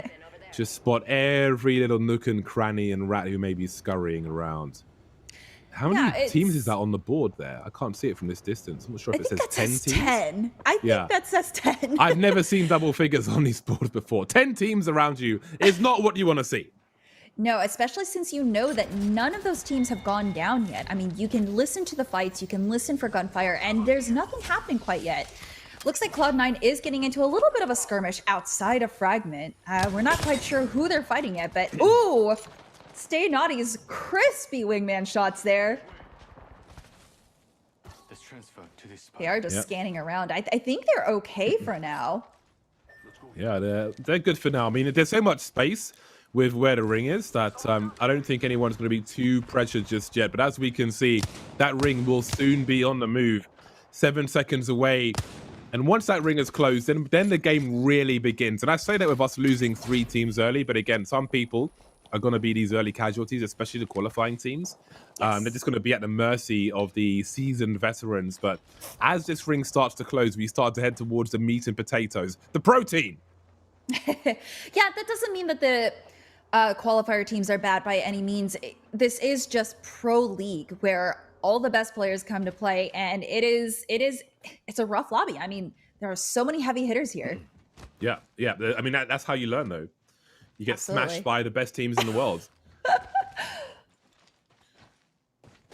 NRG, they like chilling in the trucks today. And they'll be doing that. But again, let's not forget, last time we observed them doing this, they just waited until it was time to increase their risk. We can see that Nathan's got 3 kills on the board already as well. And we're going to have a listen into NRG and see what they are discussing. Maybe it's recipes.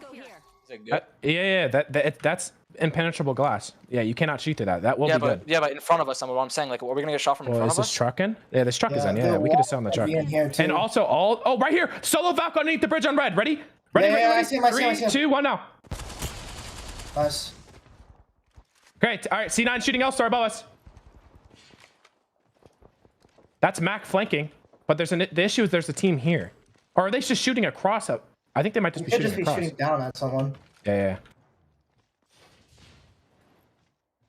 What could C9? Are they still in up here? Yeah, they will. I do think so. Ooh, maybe not actually. That icicle. Yeah, I think we might have a chance to grief them if they try to jump and fight this. Yeah, this bridge is super playable. Like, we just walk in, play the bridge. We can jump out and play, like, the ridges out here if we have to. We'll make a play. Yeah. So this truck actually in? I think so. All right, I'm going to scout it, okay? Yeah. Because if we don't have that... They're zipping across! Oh my god. I don't even... Popping 2 cells? Yeah. Super safe in here, boys. Super. Should we just get to you now or no? Well, the truck is actually not safe. I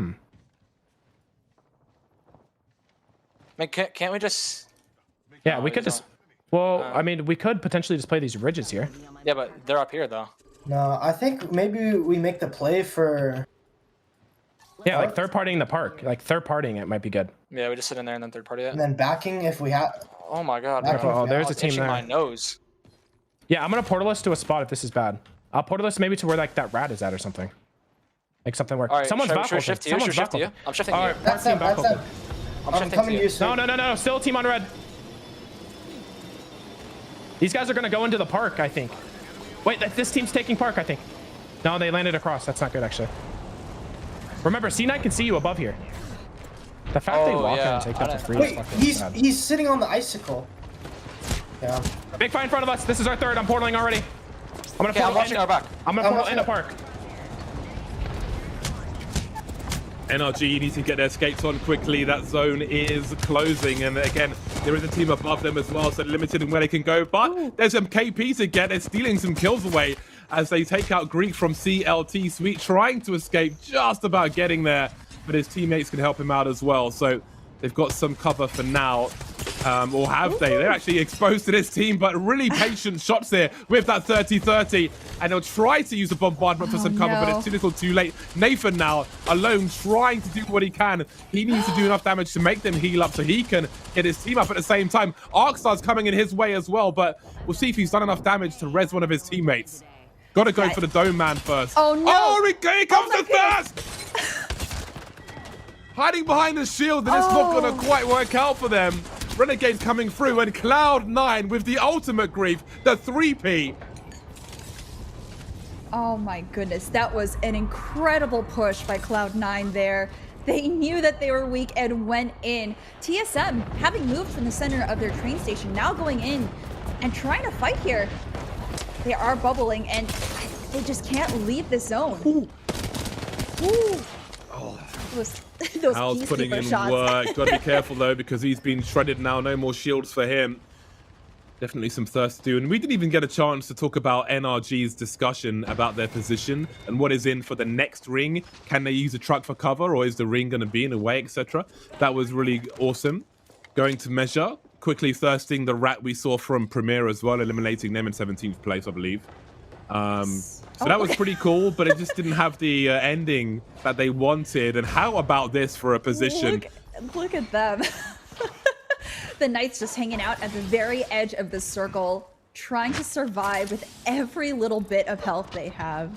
There is such little cover in this current ring. It is pretty open. I mean, there are some buildings here and there, and that's only going to get worse, but every nook and cranny, just every little crevice that can offer you some cover from bullets at the very least. Maybe not a bombardment though, but TSM not in a terrible position right now. Reps on the red armor, just goes fishing in the dome. Will they commit with the team though? This is a very awkward position for the players down below, but they'll fall back and try and get some shields up, but they may be harvested as well. Renegade's coming through now to get more work in. We're going to be losing some squads soon. Hal is dead, and Reps has been down as well. That might be the end of TSM, and Cloud9 are coming through for more BM. There go Renegades.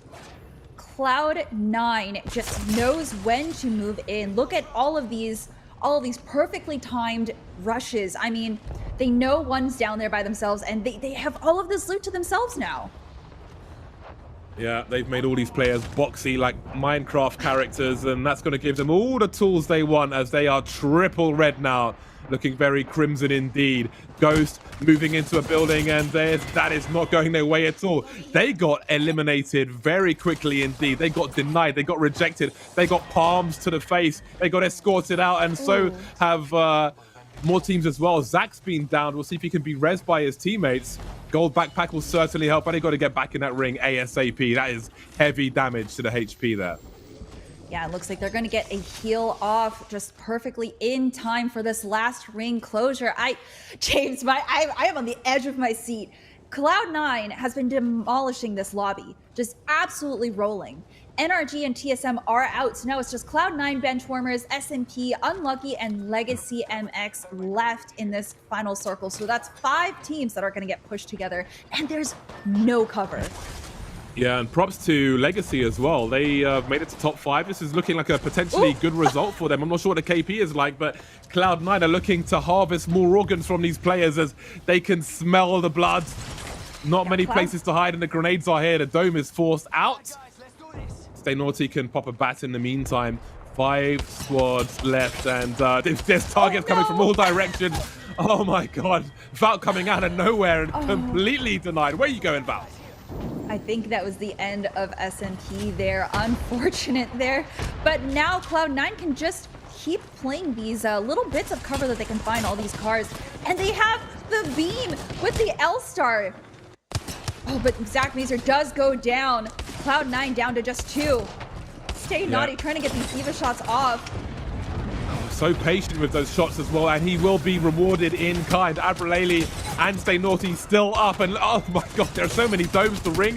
Abraleli now, the last man standing, the L-Star from point blank range, putting in work, but the ring will come into play, and Unlucky will take the W there. Oh my That is a pretty huge W for them. Okay, that's the second time that Cloud9 has been caught in the circle or has lost first place because they pushed a little too far. But very good effort. I mean, I'm sure that their KP has outdone whatever placement they've gotten. I mean, placement 2 with that much KP, or 3, I'm sorry. I think that's incredibly well done. Congratulations to Unlucky for the first win in this lobby. I think it's possible.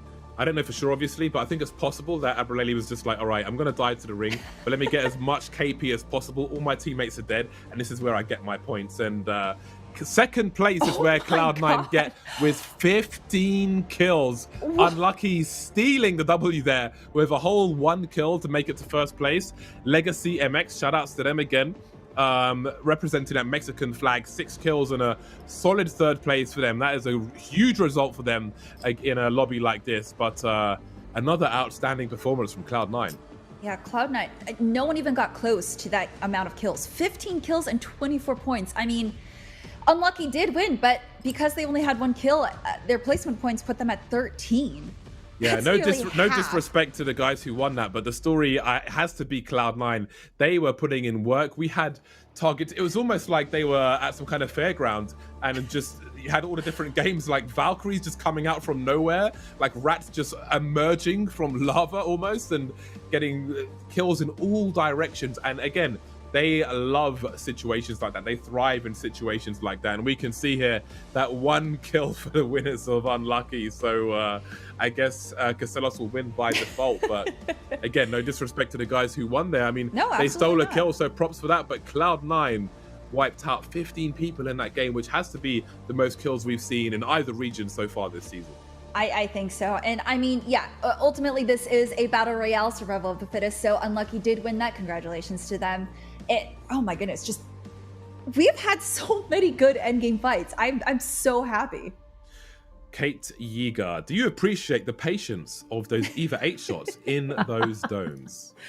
It's so hard not to appreciate that, for sure. Well, and I will say that one of the things, speaking of zones, that it's always such an interesting thing because I feel like it takes so much experience and knowledge to really be able to predict or certainly find yourself in that exact positioning that allows you to play the late game regardless of where you drop. That's the X factor, right?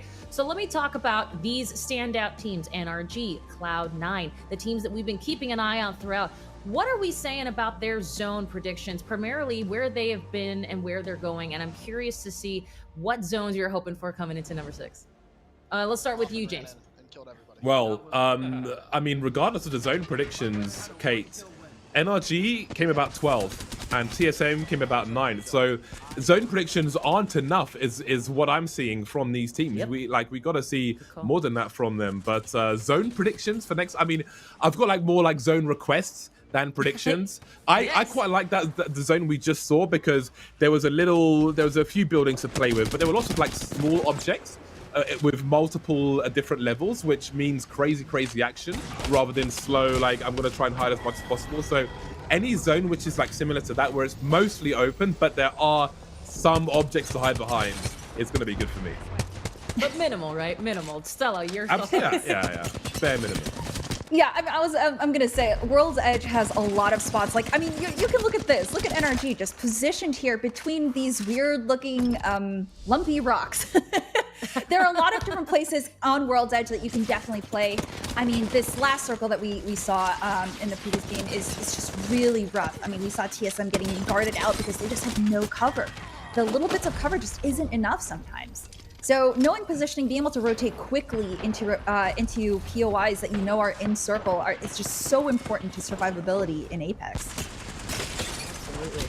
Well, I want to bring up something else that we might be seeing in some of our highlights here, which is sort of some unconventional, maybe random weaponry. We're talking about TSM throwing multiple respawn beacons earlier in the matches. Premier GG's their late game bow check bow. Gotta love that. Even Team Liquid throwing the jump pad towards their opponent's dome in match number 4. Talk to me a little bit about some of these grab bag strats. It's kind of entertainment, certainly. We've seen better and more impressive gameplay across the board, but Stella, that's also kind of one of the reasons we all watch esports, right? To see what kind of random stuff is coming down the pipe. That pad on the downed opponents in the corner was the most BM thing I've seen, because depending on who down those guys, do you even get like the KP for that if you just like send them into the zone? That's hilarious BM for me. I believe if you're the last person to damage them and they do die to circle, then you do get the KP for that. So I think that was like a last ditch effort strat just in case he couldn't get the damage on them. But it definitely adding insult to injury sort of move. It is grief with a capital G.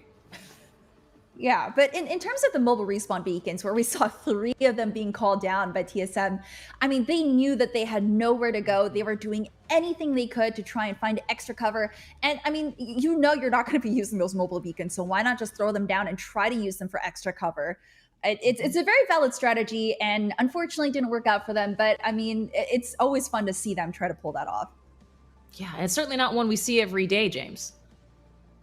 No, well, not that many for sure. But if you've got one in the hole, then it definitely gives you some angles. But it was almost like a pilgrimage of respawn beacons in a line together with these green beams going into the sky. So that made it somewhat special. I almost wanted to light a candle here just to join them.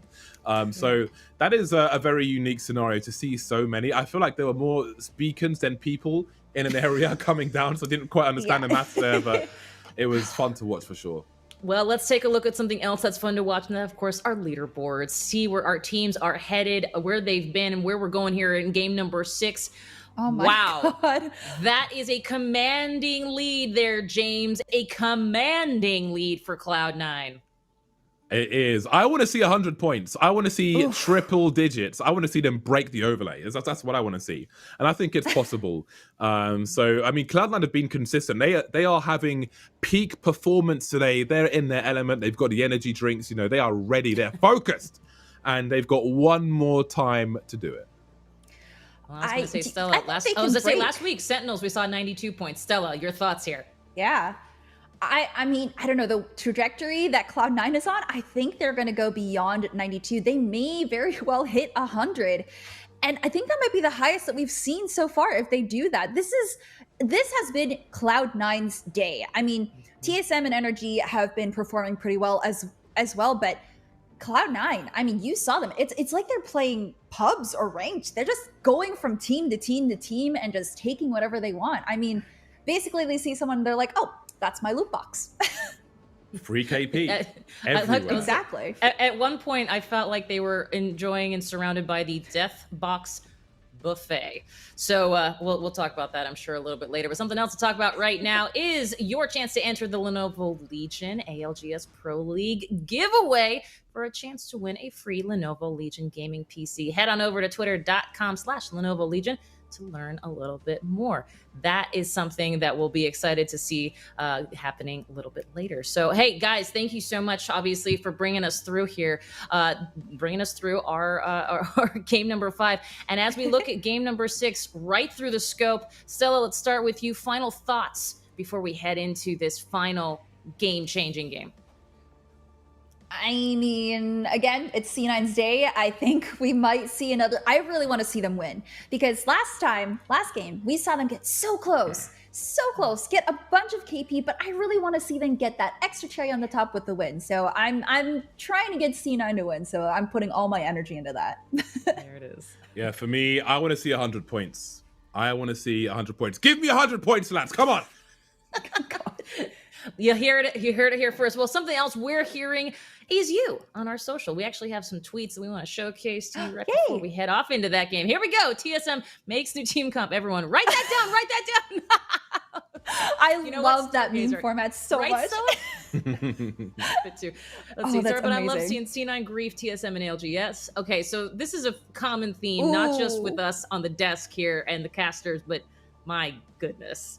Oh no. Interesting to note, ALGS, that both NRG and C9, who are utterly dominating this lobby, have shorter rotation characters in their team comps. Zach on Octane, Sweet on Wraith, alongside Nathan's Valk.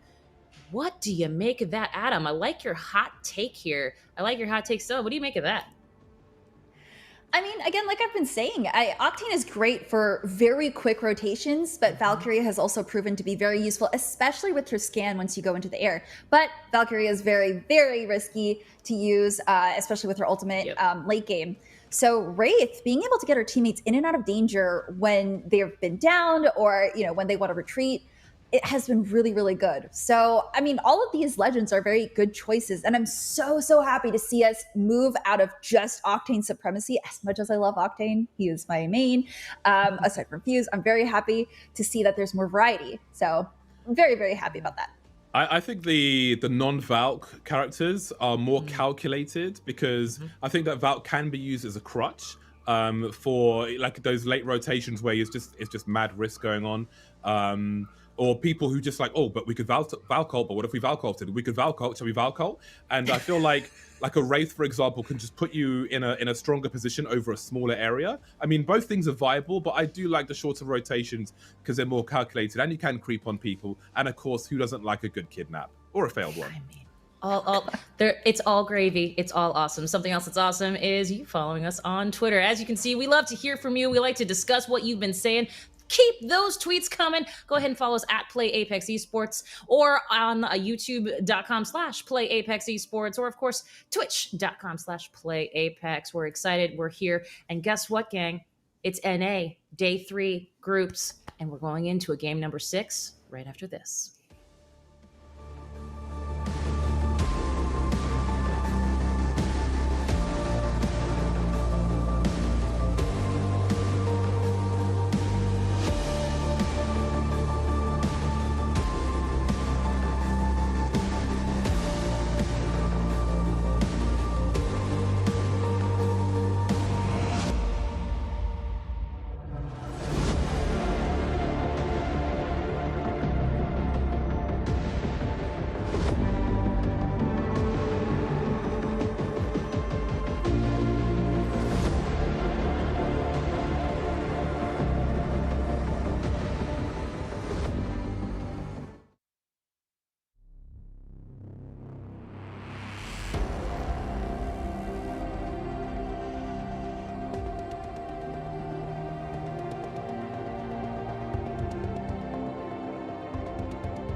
Welcome back, beautiful legends. We are here with the final game of NA. I'm Vicky Kitty, and I'm joined with the wonderful T Squared, and we're gonna close out the rest of NA for you guys.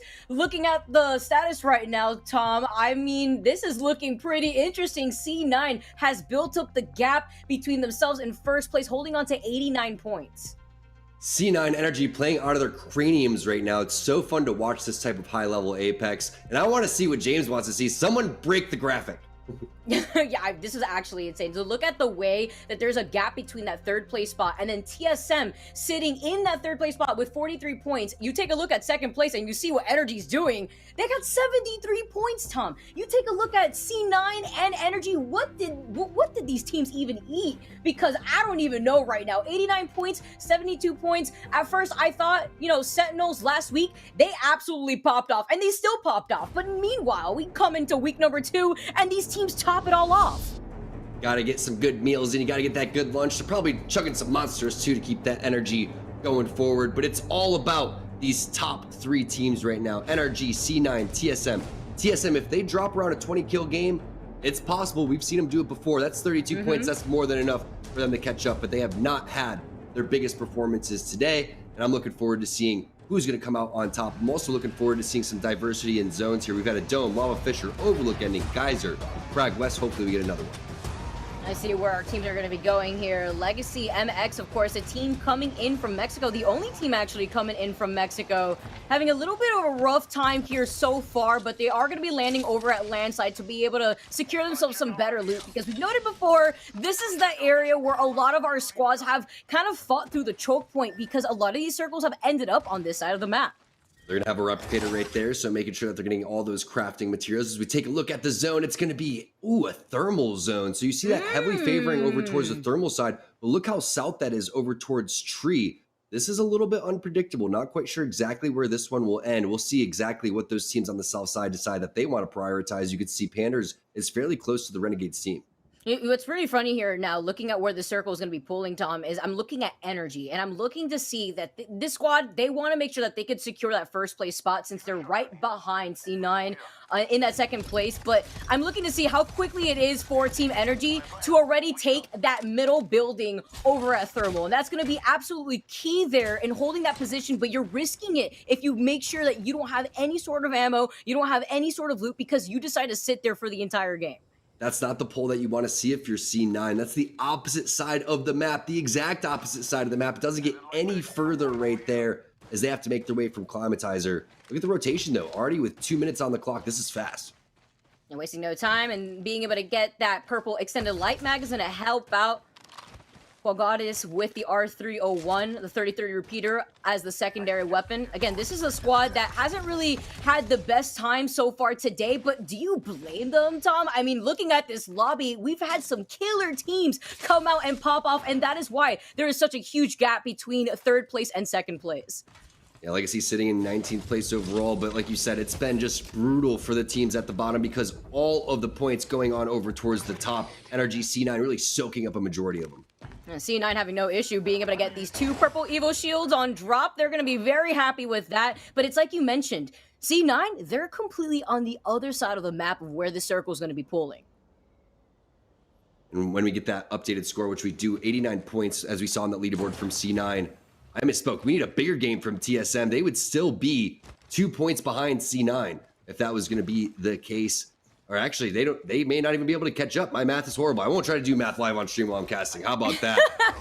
As we take a look at what's going on with the guys that have to make their way across the map, they might as well just loot up as much as possible, right? As many batteries as you can, everything that you absolutely need. Make sure you get that purple bolt for wherever the shotgun is in those crafting materials. Yeah, you know, only better with words sometimes, of course. And look at this. Energy actually have already made their way over here, and they're crafting. It seems to be right now that Energy actually have this entire thermal to themselves, and they're happy to take it because they're going to be able to craft safely without getting contested. And it's safe to say here with their Evo shields that they're going to have no issue taking on some of these fights that they're seeing right now. And they're going to have no issue getting a shotgun because he opened up that pill and there was 3 of them right there. Have your pick, whatever one that you absolutely want. This is a great spot to play right on over where you see Ghost Gaming. However, Charlotte Phoenix, winners from game number 1, they haven't been able to keep that momentum up, and it looks like they may be going out first here. Cody has no business right now in that building. He's dipping out of there with Greek getting finished both his teammates are out, and this is a squad CLT that has shown some of that consistency throughout the day. This is one of our stronger squads sitting in 4th place, right behind TSM, but again, I have to emphasize the gap there is between 2nd and 3rd place. It's definitely not a baby gap. That is a full-grown gap in between as Knights, they're locking things down in the back of Tree. Expect the rotation from Tree to go over towards the high ground on the very edge. Throughout all of that, I believe Saucer was coming in with a flank, as they may get a little distracted in front of him, not realize that there's players over towards the building on the side. Multiple people set up over towards the bottom of Tree. You can see Team Noble has made their way in as well. It's a matter of time before some of these squads get the beacon that they need and figure out that the circle is going to be pulling closer to Thermal, but that's why a lot of this action is going to happen on the southern part of this map with a lot of these rotations coming out from Lava Siphon. You're going to have players coming out from Launch Site, and Tree is going to be where a lot of that action is going to go down, and Team Liquid, Flanker, may be in some trouble as he manages to get away. Team Liquid's trying to play a little bit hyper-aggressive because of the fact that they know they need to make up a lot of points if they want to continue to try to catch up. Sitting in 6th place behind NRG, behind Charlotte Phoenix and TSM. We know who's sitting in 1st and 2nd. C9 and NRG. NRG sitting pretty in the zone. C9 still a lot of work to do, but Team Liquid with the nice reset, with the nice heals. And hopefully for them and this other team, this is a fair fight with no third party, but you never know how it is. So they're going to back off and say, hey, it's a little too sketchy. We're going to get out of here. Yeah, they're dipping. Sweet's down. Sweet's down. Oh, Sweet is out of here. Yeah, look at the feed right now. Crook being able to find Sweet. That's actually huge here, Tom, because of energy go down early. That's going to be a nail in the coffin for this squad. They get him right back, though, so that's pretty fortunate. They're over towards this high ground, safe place to be. The portal was used. That's why he ended up going down. The focus fire was just too strong. The Sweet is recovered. Rocker coming in with the bubble res, and Nathan with the cover fire. Oh, TSM's out. TSM's out of this. So they won't even have an opportunity to see themselves get any higher placing than what they currently have right now, which is probably going to allow teams like CLT to surpass them. Not quite sure how TSM was eliminated. I missed that throughout all of that action, but NRG splitting up. One player over towards the top center, another player over towards the donut. I like this play because Nathan, if he wants to, he can just get right back on over towards his teammates if need be. Going on over towards the jungle gym is a pretty interesting spot here for NRG. They're just going to try to play it like it's their playground here. They're just trying to find an angle against this team who was taking that lower side. There seems to be a portal right there too. Sweet now, just trying to find an angle. That is the portal that is right there. They're not trying to overextend, just trying to hold the high ground, noting where a lot of these other squads are, with another squad actually taking shots from the left side of Energy. And it was Xset that took down TSM as the first team and first squad to get fully eliminated. NRG owning a lot of real estate over here. Hemlock Gold Mag 2X, one of the strongest combos that you can have if you can hit your shots. This is so tricky here. It's insane to think that our 3rd place squad is out, and meanwhile, Energy are still taking kills. Rocker getting a knock onto Crook, now being able to retaliate off after what we had seen Crook do to Sweet. And they're still sending it forward. I like these off angles that we're also seeing from Energy because they have somebody holding the high ground. Now they can fully send it in, Tom. Look at that damage. The DPS from the Hemlock just does so much work. Eva 8 most likely has the purple bolt too because of the crafting that's happening inside of the replicator. But they want revenge and they're going to get it, Vicky. That's the finish. Casellas comes in and gets Hambino with the wingman as well. Now Energy needs to reset and they need to refocus because the game winners from game number 5 have the high ground on them. Yeah, they don't want to overextend here. Just give up a lot of this space to Unlucky, the game winners that just took the last game. And Energy, with Nathan still holding on to this high ground, I love this plan. Of course, Nathan has the redeploy, could bring all of the Energy right back to this middle portion. And what I was worried about isn't a factor anymore with Energy because they're getting these picks and they're getting the loot off of these picks. So they won't have to worry when they're still on that high ground for the end game. Small correction, my apologies. It was actually Benchwarmers that took down TSM. Now we see C9 making their move. Long rotation. We know how far they had to make their way over towards Climatizers. Still looking pretty good in terms of loot and all of that resources that they had. Also, going to be possibly getting some gold armors here. Very handy here for C9. Not like they were struggling too hard on loot, but a gold backpack is always handy in the arms of Alberlele, and they are going to be able to run away from that after being able to take it. So to make the rotations, they also are noting here if any of these squads are rotating from Landslide, and it seems C9 is the only squad that is on this upper portion of the map. And this is so important for C9 because they have to avoid staying low on the kill feed. They can't show where their presence is. They're basically waiting for Energy to get eliminated while they take any fights that they necessarily have to. Let's go ahead and hop in with a listen and hear what their strategy is. Could, yeah. Yeah, it could work. We have the time. Could do that. Follow me the whole way. How many bats do you have, Zach? 4. Drop I'm 2. 5 I'm gonna give you 4 cells. Play. Don't jump. Don't jump. Don't do anything. Play as low as you can, because you already know they're sitting on those carts looking. Last time they did, they saw it so early and they almost killed me. We're probably saying watch for C9 wrapping this. Locate. Yeah, probably. And they have snipers and shit. They're gonna see us. If they're looking, they will.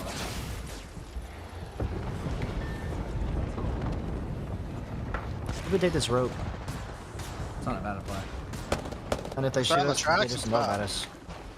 I think we pad to the building. See, but no matter what, we have to bully them off the beacon. No matter what, Max, so it doesn't matter. They're gonna play there for third, I think, right? Deal? All right, whatever.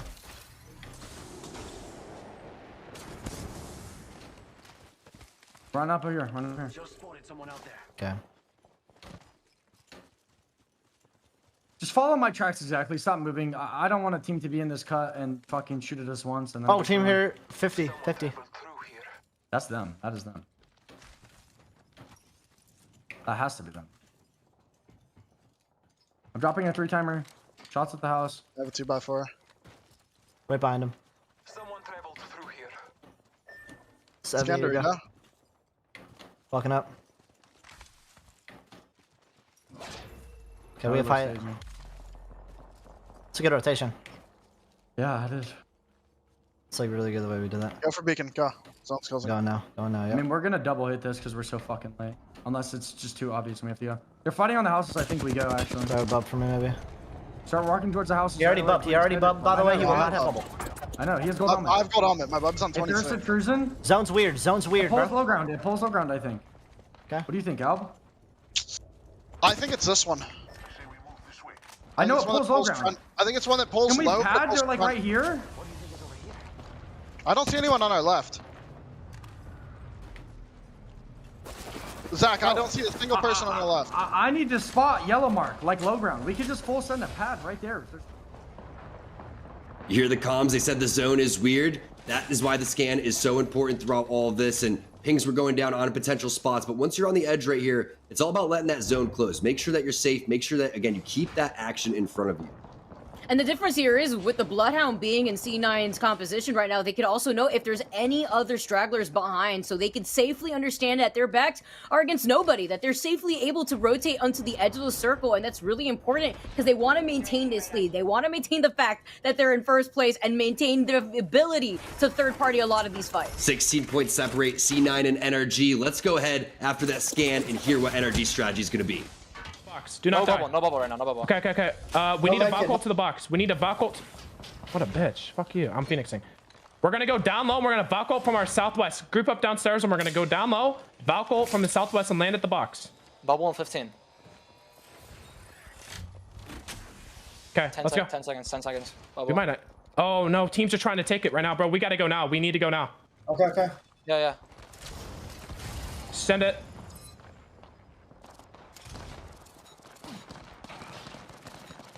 I'm gonna fucking Emote. We're fine. This corner on red is where we're landing. Yeah, There's a fucking yeah. corner. Land in it and heal.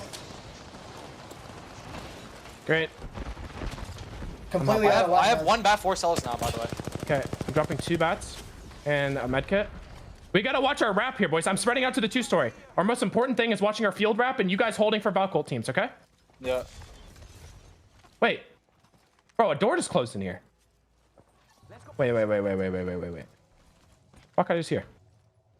I'm gonna come with you.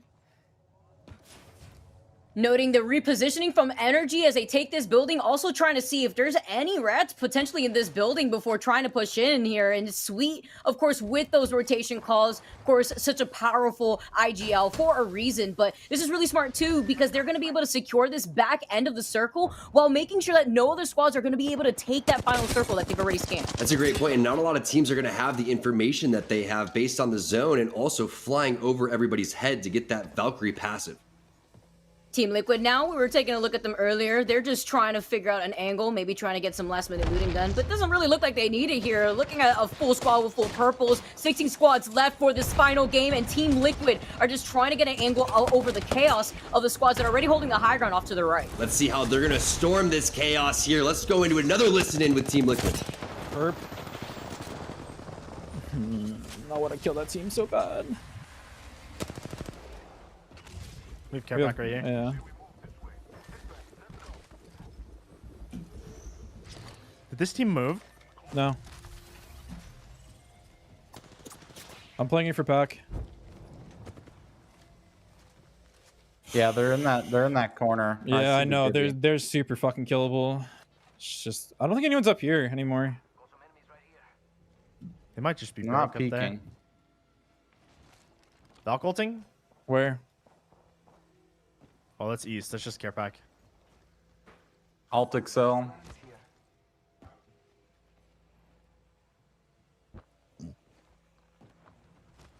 Look at zone. We're still safe here, but team here still. No, we kill Presley's team.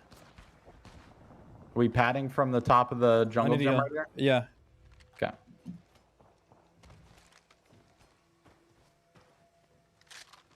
Come on, Brennan. I got your digi. It's fine. It's fine. Team Liquid safe for now inside the jungle gym. Just a little bit of a sliver here, though. And now they're going to bounce pad. You heard him talking about it. They're going for Presley's team. There goes the grenades. They want to take this priority position. I'm so worried though, this EVA 8, it's only got 9 bullets in the chamber ready for Nocturnal as he dives in, wastes no time, he destroys the arm shield on the Gibby. Can they finish him off? But they get pressured out from the side. It's actually going to be another squad here as Energy, they've taken that off angle, and Fun coming in with the gold pack. I know Nocturnal is so thankful for that, and the Dome really providing that extra cover from the bombardment. The beauty of landing over towards Trials, getting all that extra loot that you need. Fun with the gold backpack coming in with the clutch. Great bounce pad, great fight. Amazing EVA 8 shots as well. Team Liquid with the communication. You heard them kind of planning that before they made the play. They didn't want to play it safe. They know the situation. They are trying to catch up to the teams that have already been taken out. It's currently, again, 6th place, 29 points overall. Looking pretty solid in the middle of the zone. Yeah, they want to make sure they can take full advantage of it. This is the same squad who is sitting in 6th place at the moment, right behind Renegades, and they want to make sure that they can secure as much KP as possible without getting beamed by Energy off to the side. Meanwhile, C9 taking a very aggressive angle. They have a triple take handy, and you know that bombardment is going to stop the rotation from that squad once they exit out the building. One of the most important moments in the tournament right now. Cloud9 trying to stay alive as the zone is going to be closing out. They need to do whatever they can to force Casellos and Senpai out of this situation. It is going to be tough, though. Unlucky, they won game number 5 over towards that Frag West side, so they are playing really well right now, but nobody is playing better than C9 today. Look at this pressure from Alberlele with a triple take. This is why it's so scary to see any sniper in the hands of Alberlele, and of course it's going to be the triple take this time. The Alternator getting some beamage from the high ground.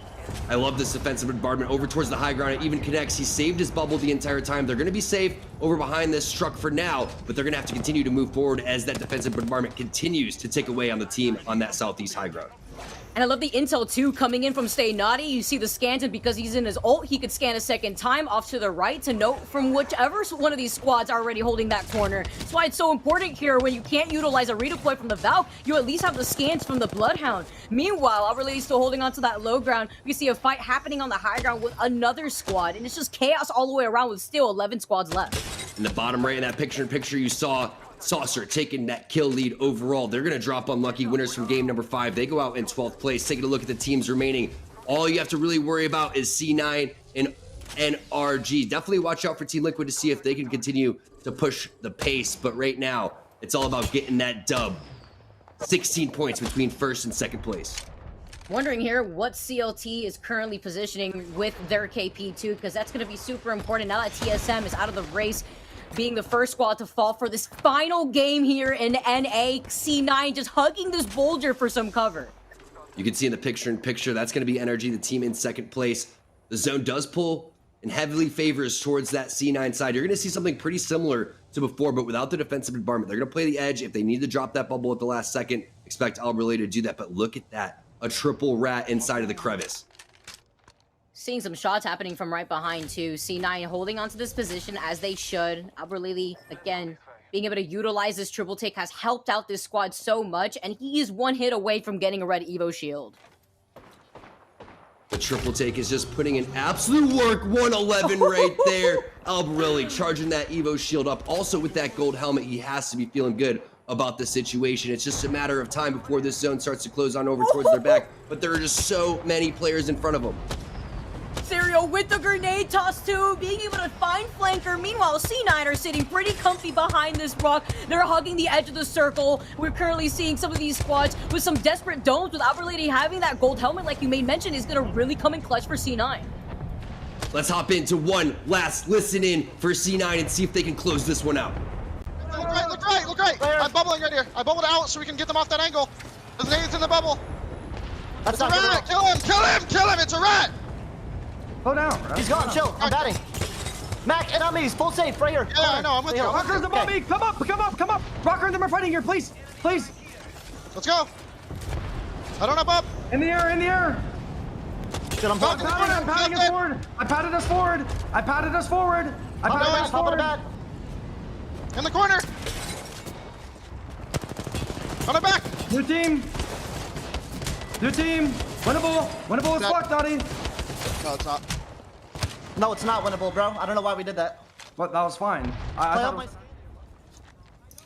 That is not what I want to see. You could even hear the comms coming out. So unfortunate. They overextended, and that seems to be the habit here, Tom. We take a look at the way that they've been performing, and every single time they've come in second, it's because they overextended in a similar fashion like that. But they're picking up kill points, Vicky. That's what matters here. They came through and just dominated that one team that was crouching down below. They weren't expecting another full team not to contest when that bubble went down. Good discipline there from Renegades, and Kate was talking about the buffet of death boxes. Well, this ain't no Golden Corral. Is all you could hear. Everybody eats. Take a look at everything that C9 has left for us. I mean, basically everybody else that was trying to hold on to this higher ground. Renegades, though, are having such a fantastic game. They've had an on and off game so far, but I feel like within the early portion of today alone for NA, Tom, Renegades have really shown off. They really have, and Renegades was sitting in 5th place, so that they could put some more points on the board. They may even take 3rd overall and drop TSM down to 4th. Charlotte Phoenix, they were sitting in 4th at 37 points. Just being able to get some of that last minute loot. Also nice to note here that Pow Pow, he's got the Rampart G7, and as I said that, he just made the swap over. He prefers the R301 before we see it disappear forever, but it's gonna be Pow Pow who's gonna keep giving them the Pow Pow and having some of these death boxes to his right to swap if he needs to. And remember, Saucer originally was the kill leader with 3 previously, so they are absolutely fuming right now as Stomps gets the knock on to Serial, and that's what you want to be. You want to be the last players to these parties right now, the last third party coming through. Saucer, Pow, Vaxon, all with red armors. You can see they have the position as well. I like the positioning that they came in through from the high ground, but there was another squad to contest them off to the left. They have the dome coming out to help contest with the Valve Tactical, and they do manage to get that cleanup on the squad off to the right before Sleepy Panda was actually able to take it from right underneath Renegades. This is the last squad. This is the opportunity for them to come out on top, and Renegades are your winners for the last game of NA today. Big game from Renegades. Holy cow. Just map movement on top of map movement, patience on top of patience, passive-aggressive play when they really needed to. That bubble was fantastic from Pow Pow. That was really intense. The fact that they were also able to keep their cool after winning against C9 in what we saw a graveyard of death boxes, holding on to that positioning and putting down that dome right when it was necessary. Like you said, Tom, I love this look from Renegades, and of course, ending out a very hectic day with that win. The question is how many kills did they actually get? Was that enough to go and push the placements up and take over 3rd place from TSM? We're going to find out as the admins start to tally that one up, but what a day of Apex. We started with EMEA, we ended with NA, and we still have more matches tomorrow too. Woof, sheesh. Oh. Good week for Apex Esports. I love to see it. I also love to see the difference in composition. Of course, it's nice to know actually seeing how TSM went out so early that they actually went for a TSM change and it didn't work out for them. And you could currently see right now with the leaderboards, Renegades with 15 kills in total, securing 27 points. Amazing gameplay. Also, shout out to Legacy coming through with a 6th place as well. Cloud9, I think they did enough though, because you can see they are already ahead of NRG and they placed ahead of NRG as well. So they will be taking first place overall. Spoiler alert, and NRG will be coming in second. But wow, what a game, what a day. I mean, when you talk about consistency and you take a look at what C9 did, aside from that first game where they had a pretty rough start getting 13th place, they secured 2 wins. And even in one of those games where they didn't win and they got 3rd place, they had 12 kills in that one game alone. It's really intense here when you have such a high-level competition in this lobby here, and you're gonna have Renegades take that last game. Just trying to focus right now on what Renegades did, and 7 kills going in favor to Saucer, and with 16,000 damage right there, rather 1,600 damage now being able to secure that. A really nice look for Renegades, pretty consistent across the board for every single one of these teammates. They really did a great job, and yes, they weren't playing for the win, but every point is really going to matter throughout this season. So the fact that they went from 5th place, I believe, to 3rd overall is a great testament to their gameplay. And you got to give credit again to C9 because they started off slow. They win game number 2, 3rd in game number 3. I believe that was the Overlook ending, and then winning another game in game number 4. Just like James was saying, they didn't break the scoreboard, but they did do a phenomenal job. Big props to C9 and NRG for just bringing the heat today. Different look for a lot of these teams too. Let's highlight Energy and their performance so far. They did not look so hot just last week. They had gotten 12th place by the end of the weekend, and meanwhile they came out swinging. They meant serious business securing that 2nd place spot for what we know so far here, but Energy had such a very dominating performance all day today in NA. Someone that's always bringing the energy, that's Kate. Let's bring her back to the desk and see if she's okay with the performance that Noble gave today. Okay, Tom, I knew that was coming. You know what? I will never ever say that I do not go swing for the fences, and Noble did an incredible job last week, but I think you just nailed it there, Vicky. We're talking week to week now. Remember, this is Pro League play. We are in groups right now, right? So these teams are going to play one day this week. They're going to play one day next week. They're going to play one day here and there. It's going to be an all-out bloodbath, which we just saw. I will say that this has been an incredible game number 6, and as much as it is for the game-winning teams, the Renegades, the teams, the C9s that we have seen do incredible things, another headline here for game number 6, and Vicky, I'm going to start with you, is the team that didn't win, the one that came down, and we got to see a little bit of why it was that TSM did not join us here in the winner's circle. Yeah, it was unfortunate, of course. We were talking about it earlier, but they had actually gone for a composition change. I believe they had gone Valk, Gibby, and Caustic, and they didn't take out the crypto like they were running earlier on, and it didn't work out for them. It was just unfortunate in the middle of their rotation. They got called out by bench warmers, but that's the risk that you have when you go for a much safer quote-unquote rotation, expecting the best, but unfortunately, it's just not going to work out for you, especially when you need to rely on that last game to secure a better spot in the leaderboards when there is such a big gap already between 2nd and 3rd place, which is exactly where TSM was sitting at. I was anticipating the change just a little bit sooner because Crypto is the most passive legend that you can really have next to Caustic, and Hal is one of the most aggressive, talented players that we have, not just in North America, but all in the world. So I really think that Valkyrie, Caustic, Gibby suits them well. I'm looking forward to seeing what they do next week because they're going to bounce back strong. Oh yeah, and there's something that I will say about TSM. You don't want to make them angry. You do not want to give them the momentum. You do not want to give them the reason to show up because they will take you down in a lobby that's already chock full of teams that can do just that. Is there anybody in the team space, because I want to be able to give a shout out here as we have finished off in game number 6 while we await these results. You know, Vicky, let's start with you. Is there any team that took your heart, that made you love every minute of this, and any team that you were just like, oh, but why?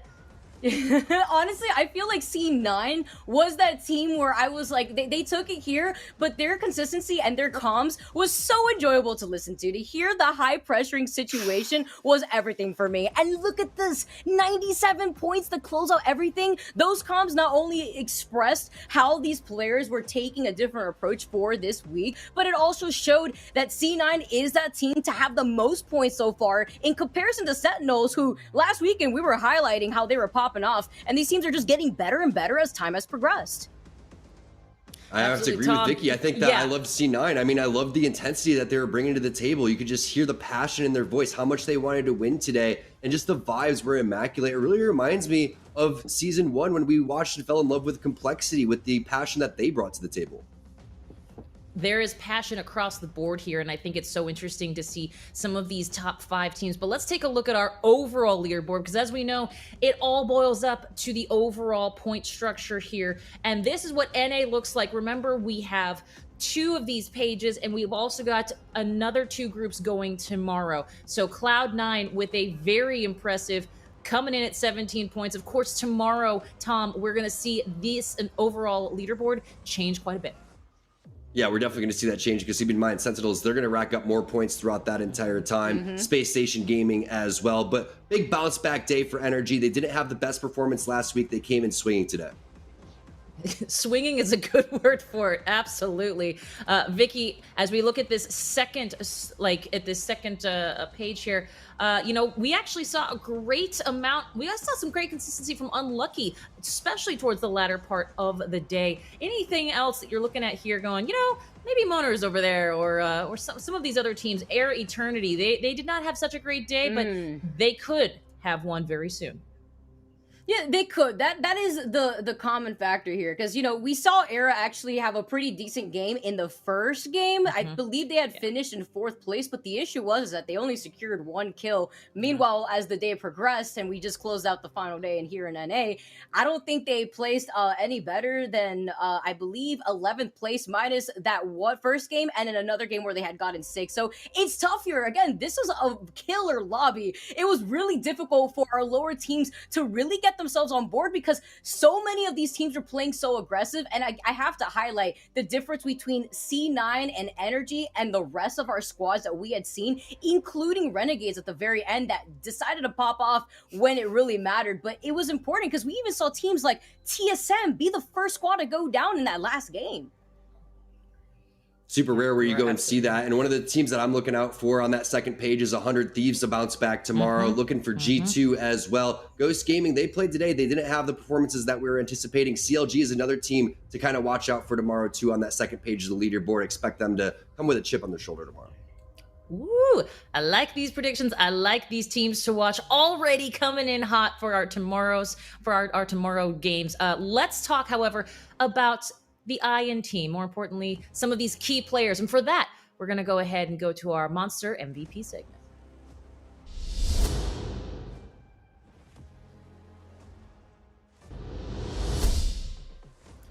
Now, I'm just going to say this right now. I don't think we can talk about the greatest player, the MVP potential, the pop-off players here without mentioning a person. We all know him. We all love him, Tom. Zach Cool Guy Mazer. Yeah, I think that Zach played phenomenal today. The way that he was able to play Octane, not many Octanes in the lobby, really fits his play style. He's able to just get aggressive when he needs to, make the calls when he needs to. Bounce pads were on point. Every little thing that he did today was just really, really special. Naughty was laying the shots down. Albrele was there for the support. It's just not a one-man band, but you got to give credit to Zach for playing that Octane and being the first person to push up for his team. And Vicky, I mean, you got it. There's so many great players here. It must be difficult to ask this question, but who do you have as your top players? And feel free to name more than one because, you know, we've seen some incredible gameplay from teams, but also from these standout squad mates. So aside from Zach, actually, who I really enjoyed watching the way that Zach was positioning himself with his teammates covering his back, you know, he was definitely one of those players that I had my eyes on, but I have to go with Sweet from Energy. Not only did this squad pop off today, as I was expecting, of course, them just trying to get used to what they were doing from the last week to this week, but this play specifically, the way that Sweet was breaking ankles and utilizing the knockdown shield for some cover to clutch out that game was absolutely insane. And of course, to highlight some of the comps that we were able to hear from Energy, from Sweet, just trying to keep his team composed and also being able to get as much KP as possible for Energy before resurrecting the rest of the squad to get them back into the game. Two different styles of communication, one calm, cool, and collected, the other a little bit hectic. Both worked out today. I do appreciate all those listen-ins that really gave us some of the inner workings, certainly for some of these standout squads. Well, that has been our Monster MVP segment of the day.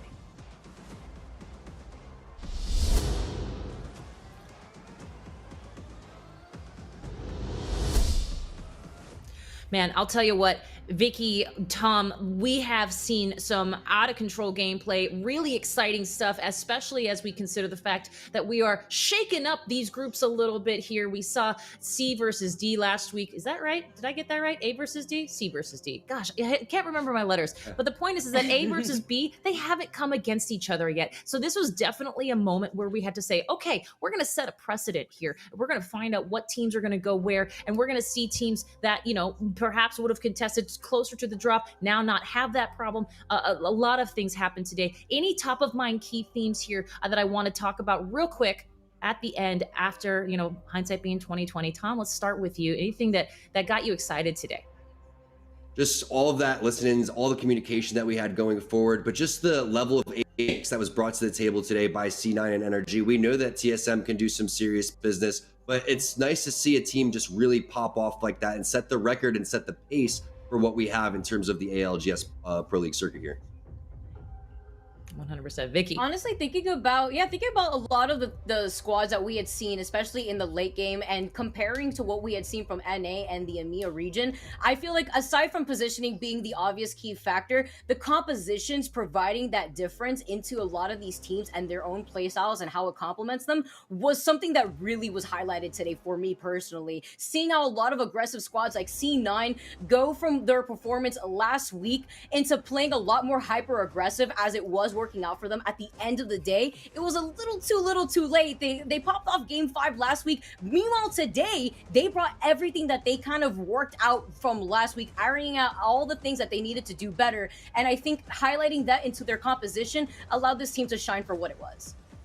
Well, speaking of people that are shining, it's now time to head over to Stella, who's got a guy we know and love. We've mentioned him so many times before. I'm going to go ahead and fangirl from this side. Stella, take it away. Take it away. Hello. So excited to be here. Hi, Zach. You must be feeling incredible today. It's definitely a crazy feeling. I'm really proud of myself and my teammates. Yeah. So, I mean, how do you feel? How did you feel going into today versus how you felt afterwards? Going into today, I knew we'd do good because a lot of teams have been wanting to play like crypto and try other comps, and we really like playing Edge. And on Edge, like if there's a lot of bad or idiot Valk teams, they'll kind of like pave the way for you, and you really don't have to do anything. And I'm sure if you watched my VOD or our perspective, in a lot of the games we actually weren't doing anything on our rotates. We were just picking an angle to go at because all the other teams were misplaying. So I was super proud of that we figured out that this playstyle would really work this weekend. We knew that we knew we were gonna drop 100 points today, or almost 100 points today, because of the playstyle. Yeah, I was gonna say, what goes into preparing for matches like this? I mean, obviously you thought about holding out around edge of circle. So what goes into preparing for matches like this? Nervousness, anxiety. I'm kidding. No. It's like, it's like. You wake up, you eat, you don't eat. Some players eat, some don't. You get a little nervous before the tournament. The second they hit the start game and you see that like ship flying over, man, it's just pure adrenaline. And you just play, you kind of stop thinking, you kind of just there, you know? And it's a really awesome, surreal feeling of like adrenaline and just, you're doing what you love to do, you know? Like this is all of our passion. We're sitting here watching video games or playing video games. So it's awesome. I love that. Yeah, absolutely. No, I totally understand. I love that. So, okay, we got to do a lot of listen-ins for you and your team today. I want to ask, how do you work out call-outs? Because there was a lot of stuff happening and you guys get very intense. How do you choose who to listen to? Like, how do you guys work out your team comms like that? So I'm really glad you brought this up. A lot of people like to talk about our comms and say how like it's chaos, or how do they even play like this, or this makes no sense, or they're constantly terrified, or there's constantly in frenzy. And that's actually not the truth. Yes, this is probably the only team that you'll see with an environment like this. It's from me and Naughty. It has nothing to do with Alb. It's because of momentum. A lot of people will agree with me on this. I'm sure you guys see it in TSM and in other teams, that when they start to get a little bit momentum going and the energy is higher and the voices are raised, just everything kind of clicks, you know, you land in the pocket, you know? And that's how it is for my team. When when the energy and the comms get there, it may seem unorganized and absolutely crazy, but we hear 95% of what the other person's saying, and we're all digesting it. We all understand that I'm the primary voice, and it works out really well, and the momentum and the energy carries us very far. That's incredible. I need to find me a team like that. Thank you so much for your insight, and congratulations on your incredible points accumulation today. I'm going to go back to Kate. Thank you so much for your insight, Zach.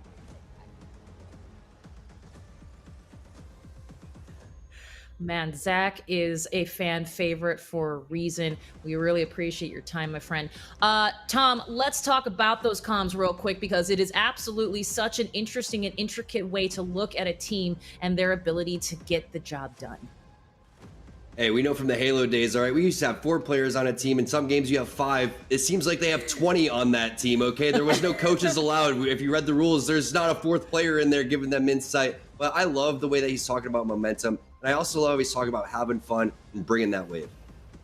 Yeah, I honestly, hearing the way that he was able to kind of filter out how the comms sound like for C9 to a lot of viewers at home, it sounds chaotic, but when you're in the heat of the moment, that adrenaline is pumping, you know how good you're doing, and you're carrying that momentum per each game that you're popping off in. So it's really nice to see how the squad was able to stay calm and collected regardless of these high intense situations that we heard.